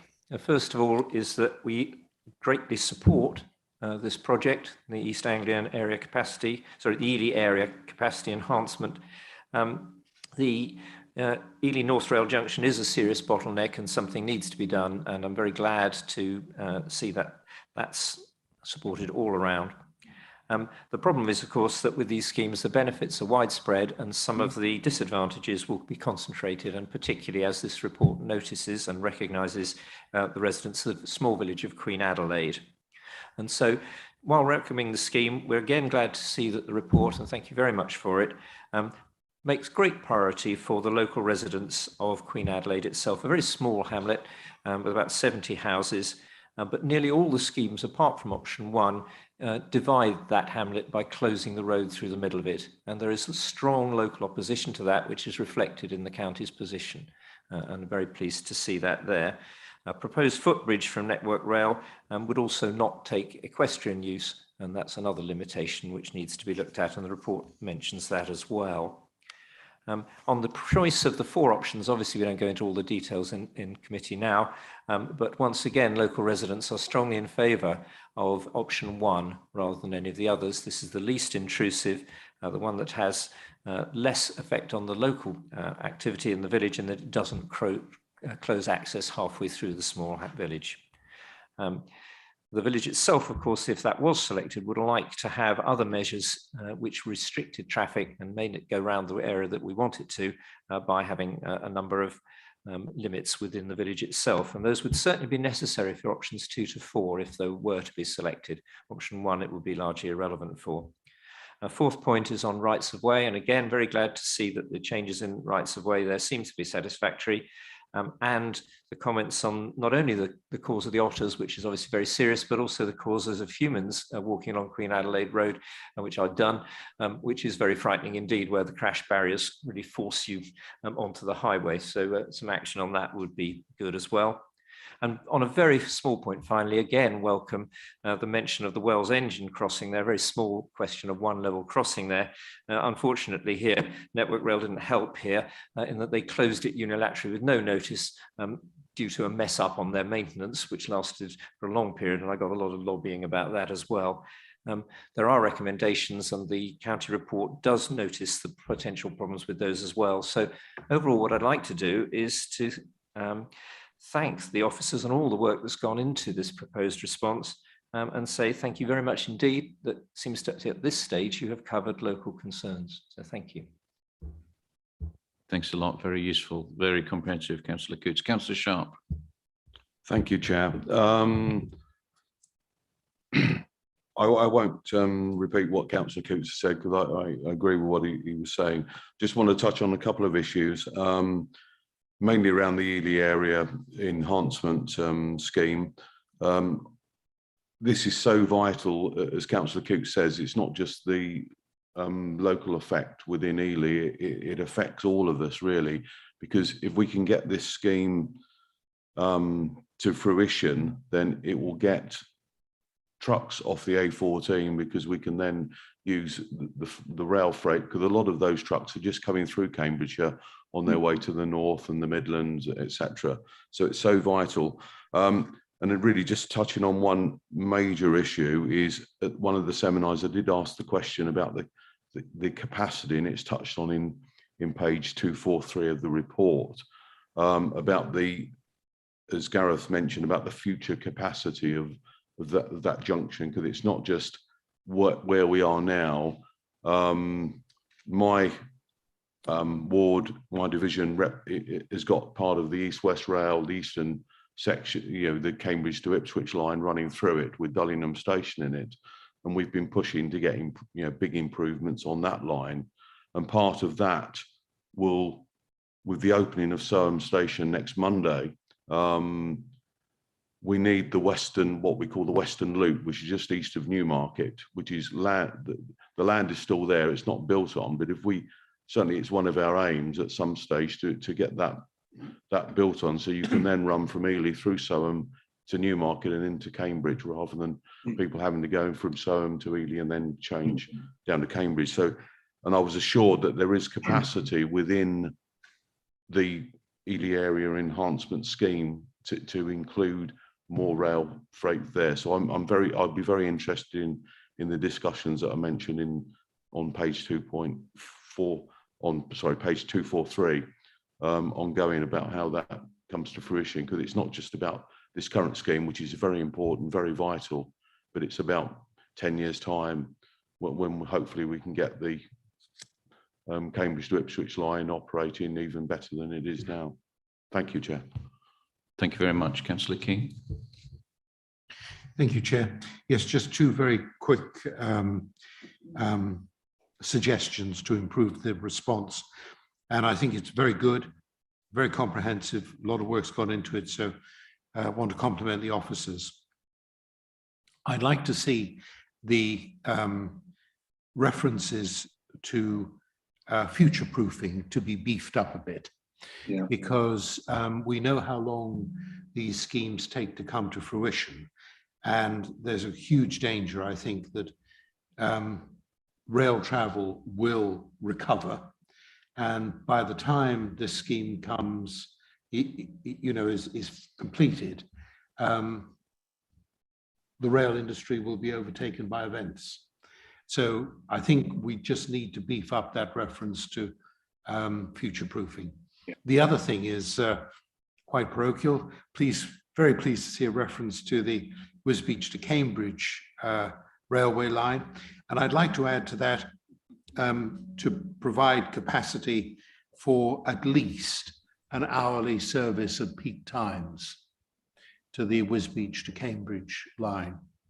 If you think you can get away with a half-hourly service, I'm quite happy to go for that. But an hourly service, I think, would be my minimum. So if we can include those, I'm very happy with the response, Chair. Thank you. Thank you very much. We've got Councillor Maguire, Councillor French. Thank you, Chairman. I've been struggling a little bit with the recommendations. It's I don't disagree, happy with the paper generally, but we've heard from both two of the local members, Councillors Gowan and Councillor Coots. I'm not sure. I got the impression that Councillor Gowan was in favour of option 2, whether it's the same specific part, and Councillor there was a disagreement there. What I was actually getting at, and I'm looking to you, Chairman, for advice, is where it says about the delegation in little b, I'm just wondering if there's an opportunity. It's not something we would normally do, I appreciate, but as well as delegating to the executive director in consultation with yourself and the vice chair, if there was any way we could actually include the local members, specifically the local members. I appreciate that the other local authorities in the area will have their opportunity to respond to this as well. I would just think it would enhance the debate a little bit better if it, I don't know how practical that is, because it deviates from what we normally do of trying to delegate to too many people in consultation with too many, well, delegating to one person in consultation with too many other people. But I would try and, can you see why I'm struggling with it? I just think there would be some advantage if the local members, Councillor Gowan, Councillor Coots as an example, Councillor Whelan, were involved somewhere along that. Do you consider that practical? If not, then I mean, as I say, it's not a die in the ditch situation. For me, I don't have an issue. I'm just looking to Steve. Certainly, if there are a couple of local members, I think that would add to it. They've got the detailed knowledge. Yeah, I don't have a problem. The alternative would be to share the response as it's being drafted with local members and then come to the recommendation. But I'm happy if members want to add local members into the recommendation. We can do that. Yeah, this one. Do you want it as a formal proposal that we amend to include local members? Or can we take rather than formally amended, if it's okay with you, we will go away and make sure that the local members are fully involved in that discussion. Thank you. Councillor Coots. Just to reassure Councillor Maguire, the options for that much hit bridge are a different set of options to the options for Queen Adelaide. Great. Gareth, sorry, Councillor French, and then ask Gareth to come in with any final comments. Thank you. Yes, I fully support this. Any improvements we have at Ely will obviously have a knock-on effect from March. We've been trying for many years to get later trains. If you go to Peterborough, Cambridge, you have to come back by a certain time. You can't enjoy an evening out. If you want to go to Stansted on a Sunday, more or less impossible. There's virtually no trains on a Sunday.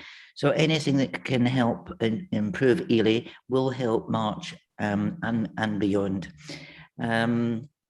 With regard to Councillor Gowan's presentation earlier on, with regard to Stony Bridge, the best thing that could happen to that is to close it and just make it for cycles and public.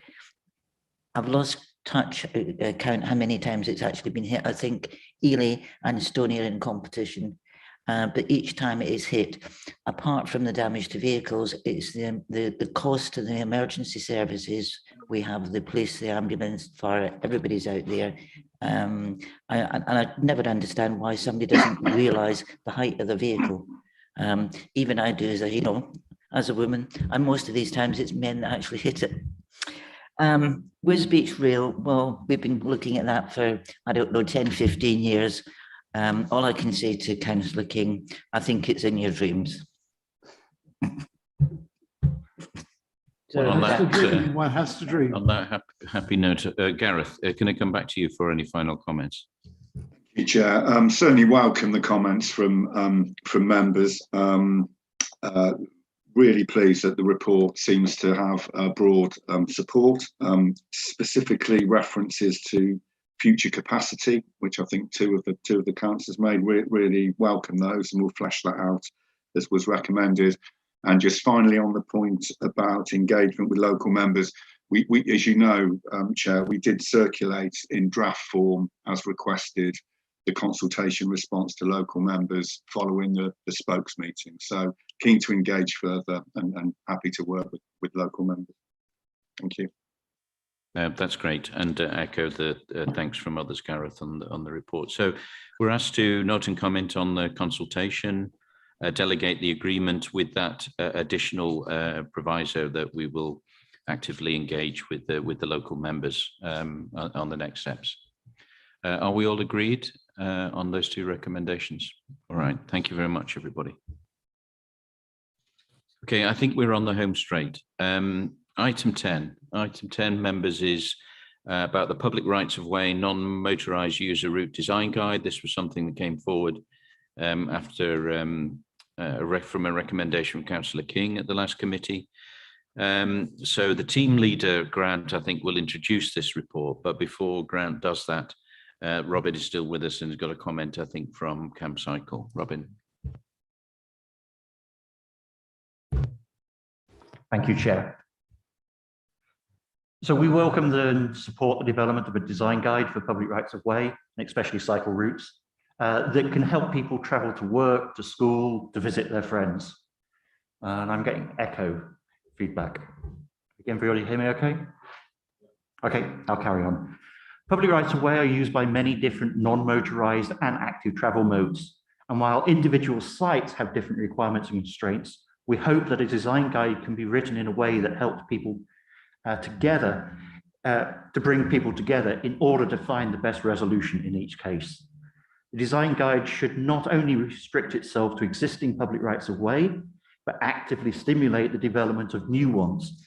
And it is especially important that it promotes the concept of a network level design, so that decisions around design are not narrowly focused on a single route, but instead they holistically consider how various routes fit together into a sensible network for each non-motorized or active travel mode. We strongly believe that wayfinding should also be included in such work to help promote cycle tourism, children's independence and health, and to allow people the confidence to explore further. Is it appropriate to add wayfinding into this design guide? Thank you very much. Thanks for those comments. So I think that Alex will introduce the report, and then we'll go to the debate. And Councillor Smith, I recognise you want to speak. Thank you, Chair. The report resulted from a request from the November committee referenced to no hard surfacing of bridleways. We all recognise that a trodden track is ideal for equestrian, but does not cater for all users nor promote active travel. We also recognise there has been a greater challenge where there is restricted width available, where segregated facilities cannot be provided. Following the request, there was internal consultation within the council, including with transport strategy colleagues, the public rights of way team, asset management, highway maintenance and development management. And we all concluded that this needs to be dealt with holistically by a public rights of way and non-motorised user design guide for Cambridgeshire. So the report sets out the key issues, the challenges of accommodating different user groups, the constraints, what we'll include within the guide, that the policy will apply to new developments and projects and not those already secured and funded. It will look at the equality impact assessment requirements, the consultation process itself, and identify the key user groups for that consultation. So as you'll see from the recommendation, that's to note the report, to agree to the creation of a draft guide, consult widely on the draft guide, and then we would bring back the results of the consultation and a version for approval back to this committee. Thank you, Alex. So as Alex mentions, this is as part of the recommendations. This is the start of the process, and there will be consultation. It'll come back to committee. Councillor Smith. Thank you, Mr. Chairman. Basically, I know you've just said that this is for new developments, but I think also we ought to look at existing ones if we can improve them for anybody, everybody. Because so like when I say about non-motorised users, I'm trying to include everybody. Right, it's not just horses, not just cyclists, not just walkers. You've got cheap people with challenged mobility as well. They want to get about, and we don't seem to be talking. You know, I'm thinking about everybody. Now, going back to B, I'd like to agree the creation of a draft design guide. Yes, but who is actually going to be creating that design guide? Is every single user group going to be represented? I would imagine the cyclists are, there'll be walkers. What about others? Because going back to a comment before, the more people we've got using a right of way, the more value for money it is if we're coming down to that sort of term. So who will actually be creating that design guide? Which sectors of the NMUs will be represented? So Alex, can you pick that up? Yeah, I mean, we've had a short period of time to work this up because we've only had a couple of weeks to get the report in. So the idea was that the officers would work with consultants, prepare the draft design guide based on best practice, and then we would consult widely with all the groups, including the various disability groups, etc. Take all of those comments on board, refine the guide, if needed, set up a working group to work that through, and then obviously there is the competing challenges, and then bring that guide back to this committee for approval. That was the process that we. Okay, if I can come back, basically we need to document in that design that's been created, or design guide that's been created, what sort of people, you know, what sort of comments were going around into that design guide. Is it representative, for example? It's not just so like the walkers or the cyclists. And I've got nothing against walkers and cyclists, but is it just two groups, or is everybody? It wants to be documented in that design guide, how it's been, who has been put into it. Yeah, I mean, it's fully inclusive. I think that in the report we do mention some of the key groups, but yeah, it's not just equestrians. It's not, it's everybody. It's everybody, yeah. Indeed. You know, you got right, so it's everybody. Yeah, the intention is to bring back a design guide to this committee that is widely supported. So that's the intention, and obviously the wide consultation process. And it is a balance that we recognise, but that is certainly the yeah, it's what I'm trying to get across is that needs to be representative that goes into the initial document. Chair, if I can help here, 2.8 makes that quite clear that it's all the groups that are being consulted. I mean, officers put a great big long list in there, including equine groups, cycling groups, walking groups, carriage drivers. There's a whole list. So I think it's already set out quite clearly. So I think we're going around in circles slightly. That's certainly the intention. And just to echo what Alex has said, because of the time available, the officers had relatively short time, but now we go into more detailed process, and certainly it's the intention. And I can say from the chair's point of view, I will make sure that we cover all key interested parties. Councillor Mills. Just a quick question, and I may have missed it, but we've recently completed that local cycling and walking infrastructure consultation. And I just wonder, I didn't see that it was mentioned in this proposal, but I just want to make sure that we are incorporating all of that feedback.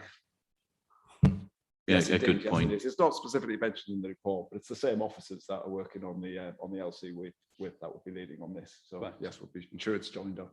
Thank you. Councillor Beckett. Can I just suggest we look at the GCP study they recently did on that as well? They had a really good breakdown of different users in different areas and percentages, etc. Yeah, it's a good point. And Councillor Shaler now wants to come in because Councillor Shaler, Councillor Smith are two NMU key people. Yeah, to pick up on something that Councillor Smith said, that the separation between new routes and existing routes could be a little problematic, given that there is pressure to change use on some of those routes, and obviously it overlaps. I welcome the paper. There is a comment that I'd like to make, though. I don't see such a distinction between active travel and leisure active travel. Whether we're shopping, going to a concert, or there for sports training, leisure travel includes exercise for health and convalescence, clubs, communities, as well as tourism. Active travel has a central part to play in healthy bodies, healthy minds, and healthy communities, including families, not to mention our future Olympians.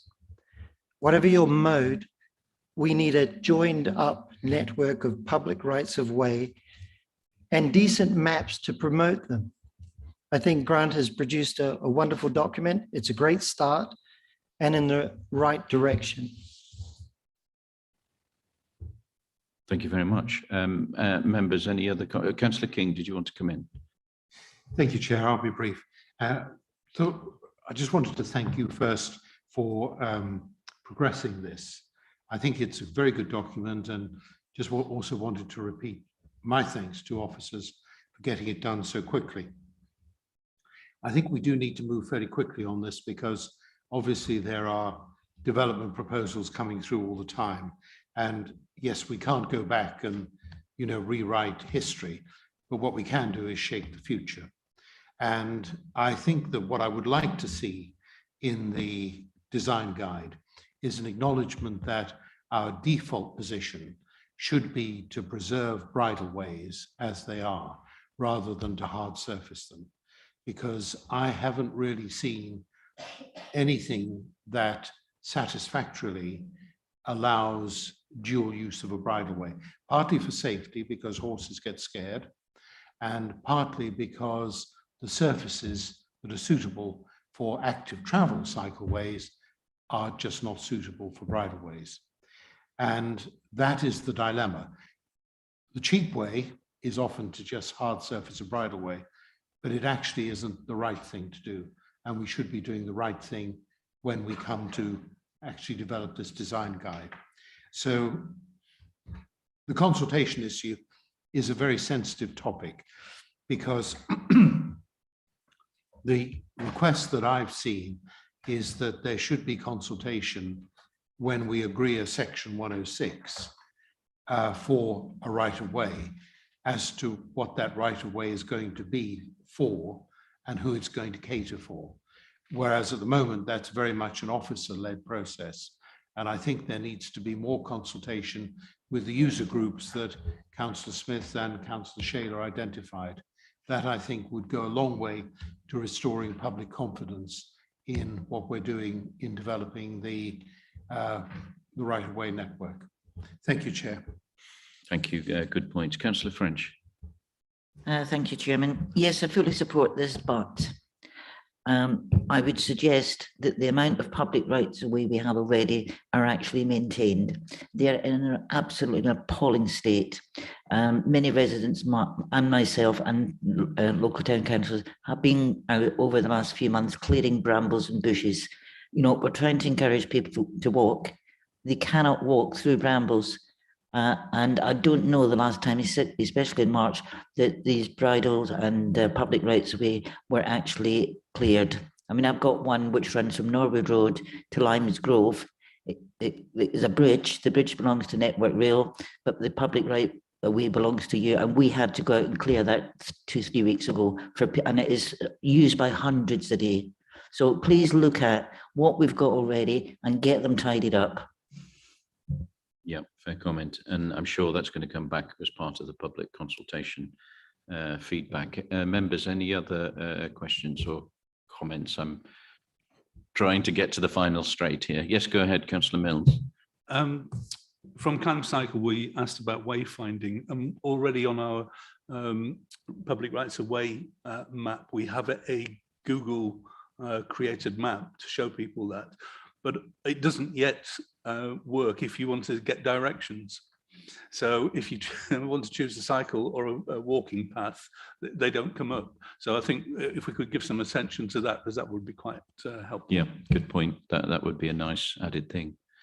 Okay, members, if you were okay, I will, the recommendations A to D, noting the report, agreeing the creation of the design guide, notwithstanding the comments that have been made, delegate the authority, and following the consultation, bring it back here. Do we all agree? Thank you very much. So, members, last but not least, item 11 is the GCP programme for the review of Mill Road.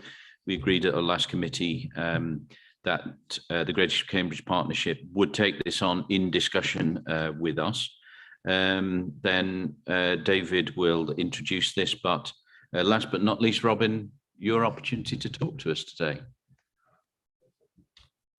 I feel like I haven't spoken at all today. So CamCycle would like to thank the Highways and Transport Committee for their decision to bring forward the consultation on Mill Road as soon as possible. We appreciate the proposed consultation approach to use focus groups. We think it would be a useful addition to the process to provide various stakeholder groups an opportunity to directly present their vision and ideas for Mill Road to the consultants. We have long made the case that there are quick wins that could be beneficial to Mill Road.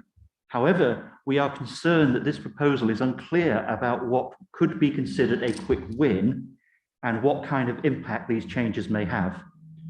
The proposals do not outline timescales or make commitments to substantial changes that will likely be required. It is vital that this project doesn't halt at quick wins without following through other required changes. Can the committee provide a commitment to ensure the pace, effort, and investment for this project will continue beyond the quick win phase? And what timing should we be expected for such proposals? Please can we have clarification about what the scope of quick wins will be and what kind of measures will be considered? Thank you very much. Good questions. Do we have Councillor Howitt on Zoom? I know we did earlier. You do, and apologies for the interruption earlier when I first joined. Thank you very much, Chair, and also members of the committee for giving me an opportunity, as well as the two local members most directly affected by the proposals for Mill Road, to be able to comment on this report. I do want to place on record that I welcome the decision to ask the Greater Cambridge Partnership to take forward this issue, and as the report says, to do so within the context of the City Access Scheme and embracing the holistic approach. For me, this shouldn't just be about Mill Road Bridge in isolation, but about Mill Road, about making it a safe, accessible, thriving and pleasant environment for all who use the road and for the local residents who rely on it. I also believe that any decisions will be received more favourably across the community if it is understood that they are part of a wider vision for Cambridge in which all areas are treated fairly. I welcome the commitment in the report to undertake focus groups to ensure that any proposals brought forward are representative of different interests. However, I would also emphasise the aspects of the report which commit to the widest possible exposure of the proposals, and hope this will lead to the widest possible public involvement too, not just from stakeholder groups, but from local residents as individuals. I and my city colleagues have met with the Mill Road for People and Mill Road Traders Association groups in recent weeks and have encouraged them to meet together, which I understand has happened, and I hope the committee will encourage this cooperation to continue. However, there are many local people who are not involved in either group who will also be deeply affected by any decision, and I ask that the consultation gives equal emphasis to reaching more widely in Petersfield and in Romsey to enable all points of view to be reflected.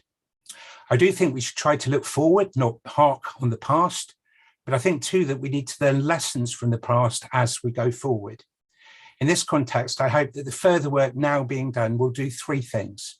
First, to ensure that there is full monitoring of current traffic emissions and air quality levels at all relevant points, and modelling of how these are expected to change, including any adverse impact on neighbouring areas.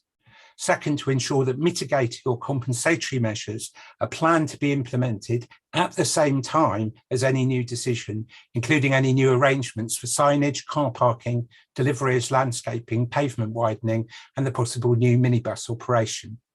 And thirdly, to ensure reform of the way that this authority conducts its formal consultation, which I believe is an issue for the whole authority, not just highways, but which I regret has not been subject to any change since the previous failed consultation. I urge this committee to call for such a review. Next, the tone of the debate. I think we should all regret the previous polarisation on the Mill Road issue in the local community, including incidents described as harassment or intimidation and which necessitated referral to the police. I do not seek to ascribe blame in saying this. However, as a county council, I think we have a responsibility to demonstrate community leadership to ensure that the new consultation takes place in a spirit of constructive dialogue, respect, and appreciation of diverse views. As a local councillor, I have been seeking to foster this together with my colleagues. And I think today's report is written in that spirit, and I hope members of the committee will also endorse these sentiments in your contributions today. I understand that frustration exists amongst those who want to progress new arrangements and why the phrase quick wins appears in the report, and I see no merit in delay. However, I do caution that I see us reaching a successful and genuinely sustainable solution by building public support and seeking to create as much consensus as possible. And if that needs to take a little more time, that may be the best course. Finally, as this issue is passed to the GCP, I do seek your assurance that as one of the local members affected, I will continue to be fully informed and involved in internal meetings and consultations as the next phase progresses, in order to be able to enable me to effectively represent my constituents. Thank you again to all members of the committee. Thank you very much, Councillor Howitt. Very, very useful. I'm going to go to David in a second, but first of all, we have a question from Mark Reisen. Mark Reisen. Thank you, Chair. Coldham's Lane in Romsey is a family-orientated, community-centred residential road that suffers from excessive motor traffic and there's no traffic management. Given the volumes of traffic, dangerous speeding and static jams, it's in dire need of motor traffic reduction and promotion of active travel as neighbouring Mill Road is. Can the committee confirm that in consideration of any traffic reduction measures, Coldham's Lane in Romsey will be treated no less favourably, both in terms of timing and scope of measures than Mill Road? Thank you. So if I can come to David to pick up maybe some of the points raised in the question and in the questions and introduce the paper. Thank you, Chair. Yes, Coldham's Lane is one of the 15 active travel schemes being considered by the GCP, aligned with their city access strategy. Back in November, members agreed that the GCP would lead the consultation on Mill Road, with any decisions coming back to this committee for a decision.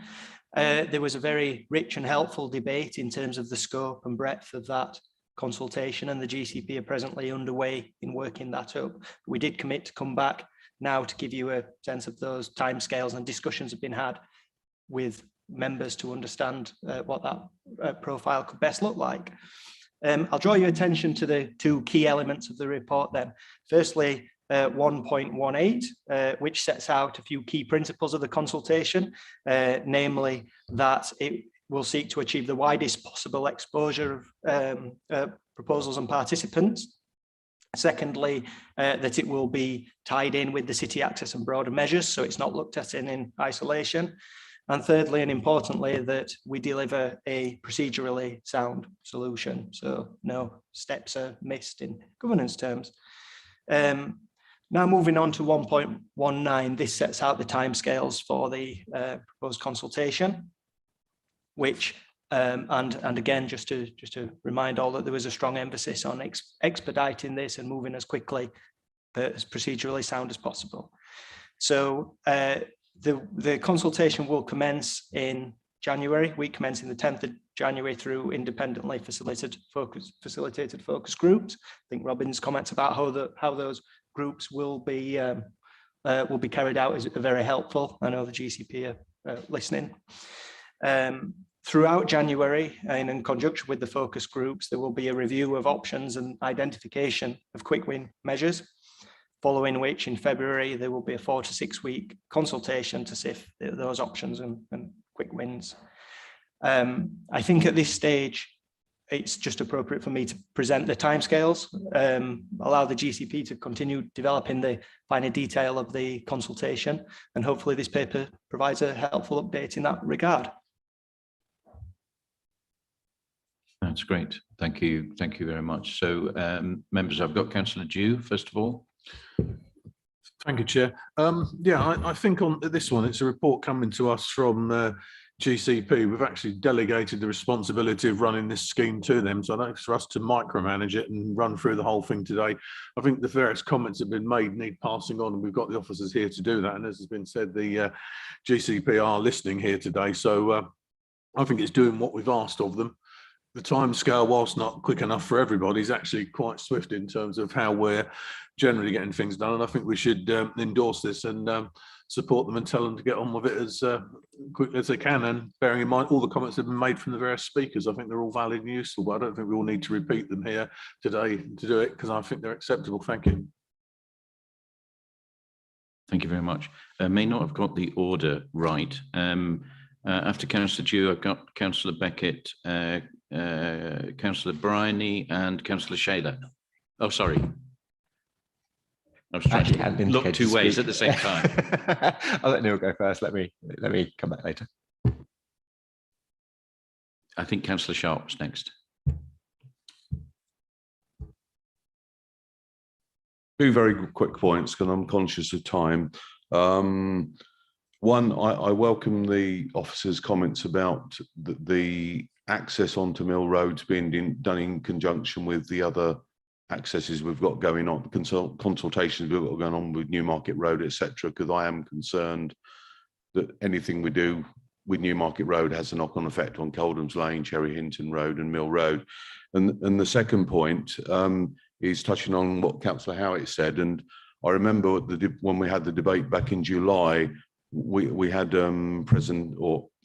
comments from a resident, and I forget the name of I think it was Tennyson Avenue, about the knock-on effect with the closure, about the much extra traffic and pollution in that area. So I welcome Councillor Howitt's point that obviously we've got to look at any decision we make at the knock-on effects that might cause on surrounding areas.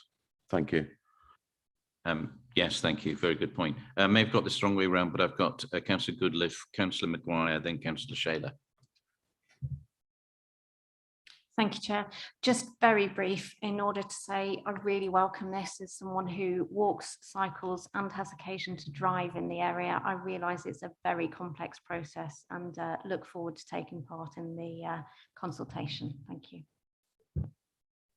Yeah, thank you very much. And thanks for being substitute today. Councillor Maguire and then Councillor Shaler. Chair, I'll try to be brief. I certainly, as somebody who's always championed local members' involvement in this, I was obviously pleased to hear that Councillor Stewart is helping to, I'll call it mediate, but get involved with the local communities, all sides. There's probably more than two sides in the argument, but I think it is important. I think it's already, Councillor Stewart already said that it's important that we don't try to micromanage this. With previous meeting, we agreed that the GCP should take it in as part of the overall city access strategy, but that follow my request that it be expedited, and we had unanimous agreement on that. We now get on with it and do it, but notwithstanding that we will have, whether it's through the executive or the GCP, whatever, to be able to have that overview and scrutiny of it. Well, we've had the overview and we needed the scrutiny part of it. So please get on with it. The sooner the better. I think it's very important. If there are any quick wins, great, let's do them, but make sure that it fits in with an overall strategy that we've all agreed to. Thank you, Chairman. Thank you. Councillor Shaler, I'm sure you have a slight interest in this. Slight interest, but I'll keep it short. As Councillor Howard says, we've continued to meet on Mill Road and look for consensus amongst ourselves. Mill Road is people. We are a wonderful community, and one thing that we all want is to preserve that community. We see the consultation as an opportunity to continue to come together. The more people we involve in the process, clearly the more resilient the result. I would like to thank everyone involved, including the GCP, for stepping up. Thank you. Thanks very much. Councillor Beckett, did you want to speak extremely Go on, quickly? then. You guessed that I would eventually. I just want to say I welcome this as well. I'm really glad that we are going to be engaging with a lot of different people on this. It has been a very divisive subject, and I'm glad that we are finally finding a way forwards that will hopefully engage everybody and find a good future for Mill Road and all of us cycling down it. Fantastic. And thanks again to Councillor Howitt for joining, and your input and advice on this is very valuable. So members, we have the recommendation as it stands to adopt the recommendations here and move to the next steps on Mill Road. Note the emerging programme, because it's, of course, it's driven by Greater Cambridge Partnership, but in discussion with you. Members happy to accept that? Thank you very much. Last but not least, Dan, did you want to tell us something about the agenda plan? Just a reminder that we do need to appoint a member champion for joined up working on transport issues between Environment and Green Investment Committee, Transport, Highways and Transport, Adults and Health and Public Health. But we can pick that up in spokes if that's helpful. Yeah, that's fine. So if we take it to spokes and agree at the spokes meeting, and then we have a 25th of January committee date. I think that's right, Dan. Yes, as far as I'm aware, that's correct. But Thanks for everybody's patience. Thanks for your contributions. A lot of big issues. Councillor King. Sorry, Mr. Chairman, to prolong the agony. Just very quickly, my memory is that we agreed that we would add two things to the agenda plan that I don't see on there. The first one is a report setting out how many of the bills for cutting back hedges and trees are paid, and whether we can put a charge on a property and how the general process could be streamlined. We did agree that, and I don't see it on the agenda plan. Okay, yeah, fair point. And I do recall that. Let's take it away. Councillor And Mills. the second thing we agreed, Chair, sorry, Councillors, the second thing we agreed was that we would, adding something to the agenda plan about how to limit the impact of HGVs when major roadworks involve road closures. Now, that might well be being picked up with the HGV working group, but I would very much like to see something come back to this committee, because that is something that all of us who represent villages struggle with. So I think that that is worthy of being on our agenda plan as well. Thank you. We did say that. Thank you. Councillor Mills. Just quickly on the work agenda. We had a situation where the GCP was doing analysis of parking schemes for South Cambridgeshire. In the report, you may remember that it rather prematurely said that it had been agreed by South Cambs at Cabinet. And as you and I both know, that wasn't quite accurate. So I would appreciate it if we could just resolve where we're at in that process, please. Yep, thank you. Anything else, members? If not, thank you very much for your patience and your involvement today, and wish you a very Merry Christmas and a healthy New Year.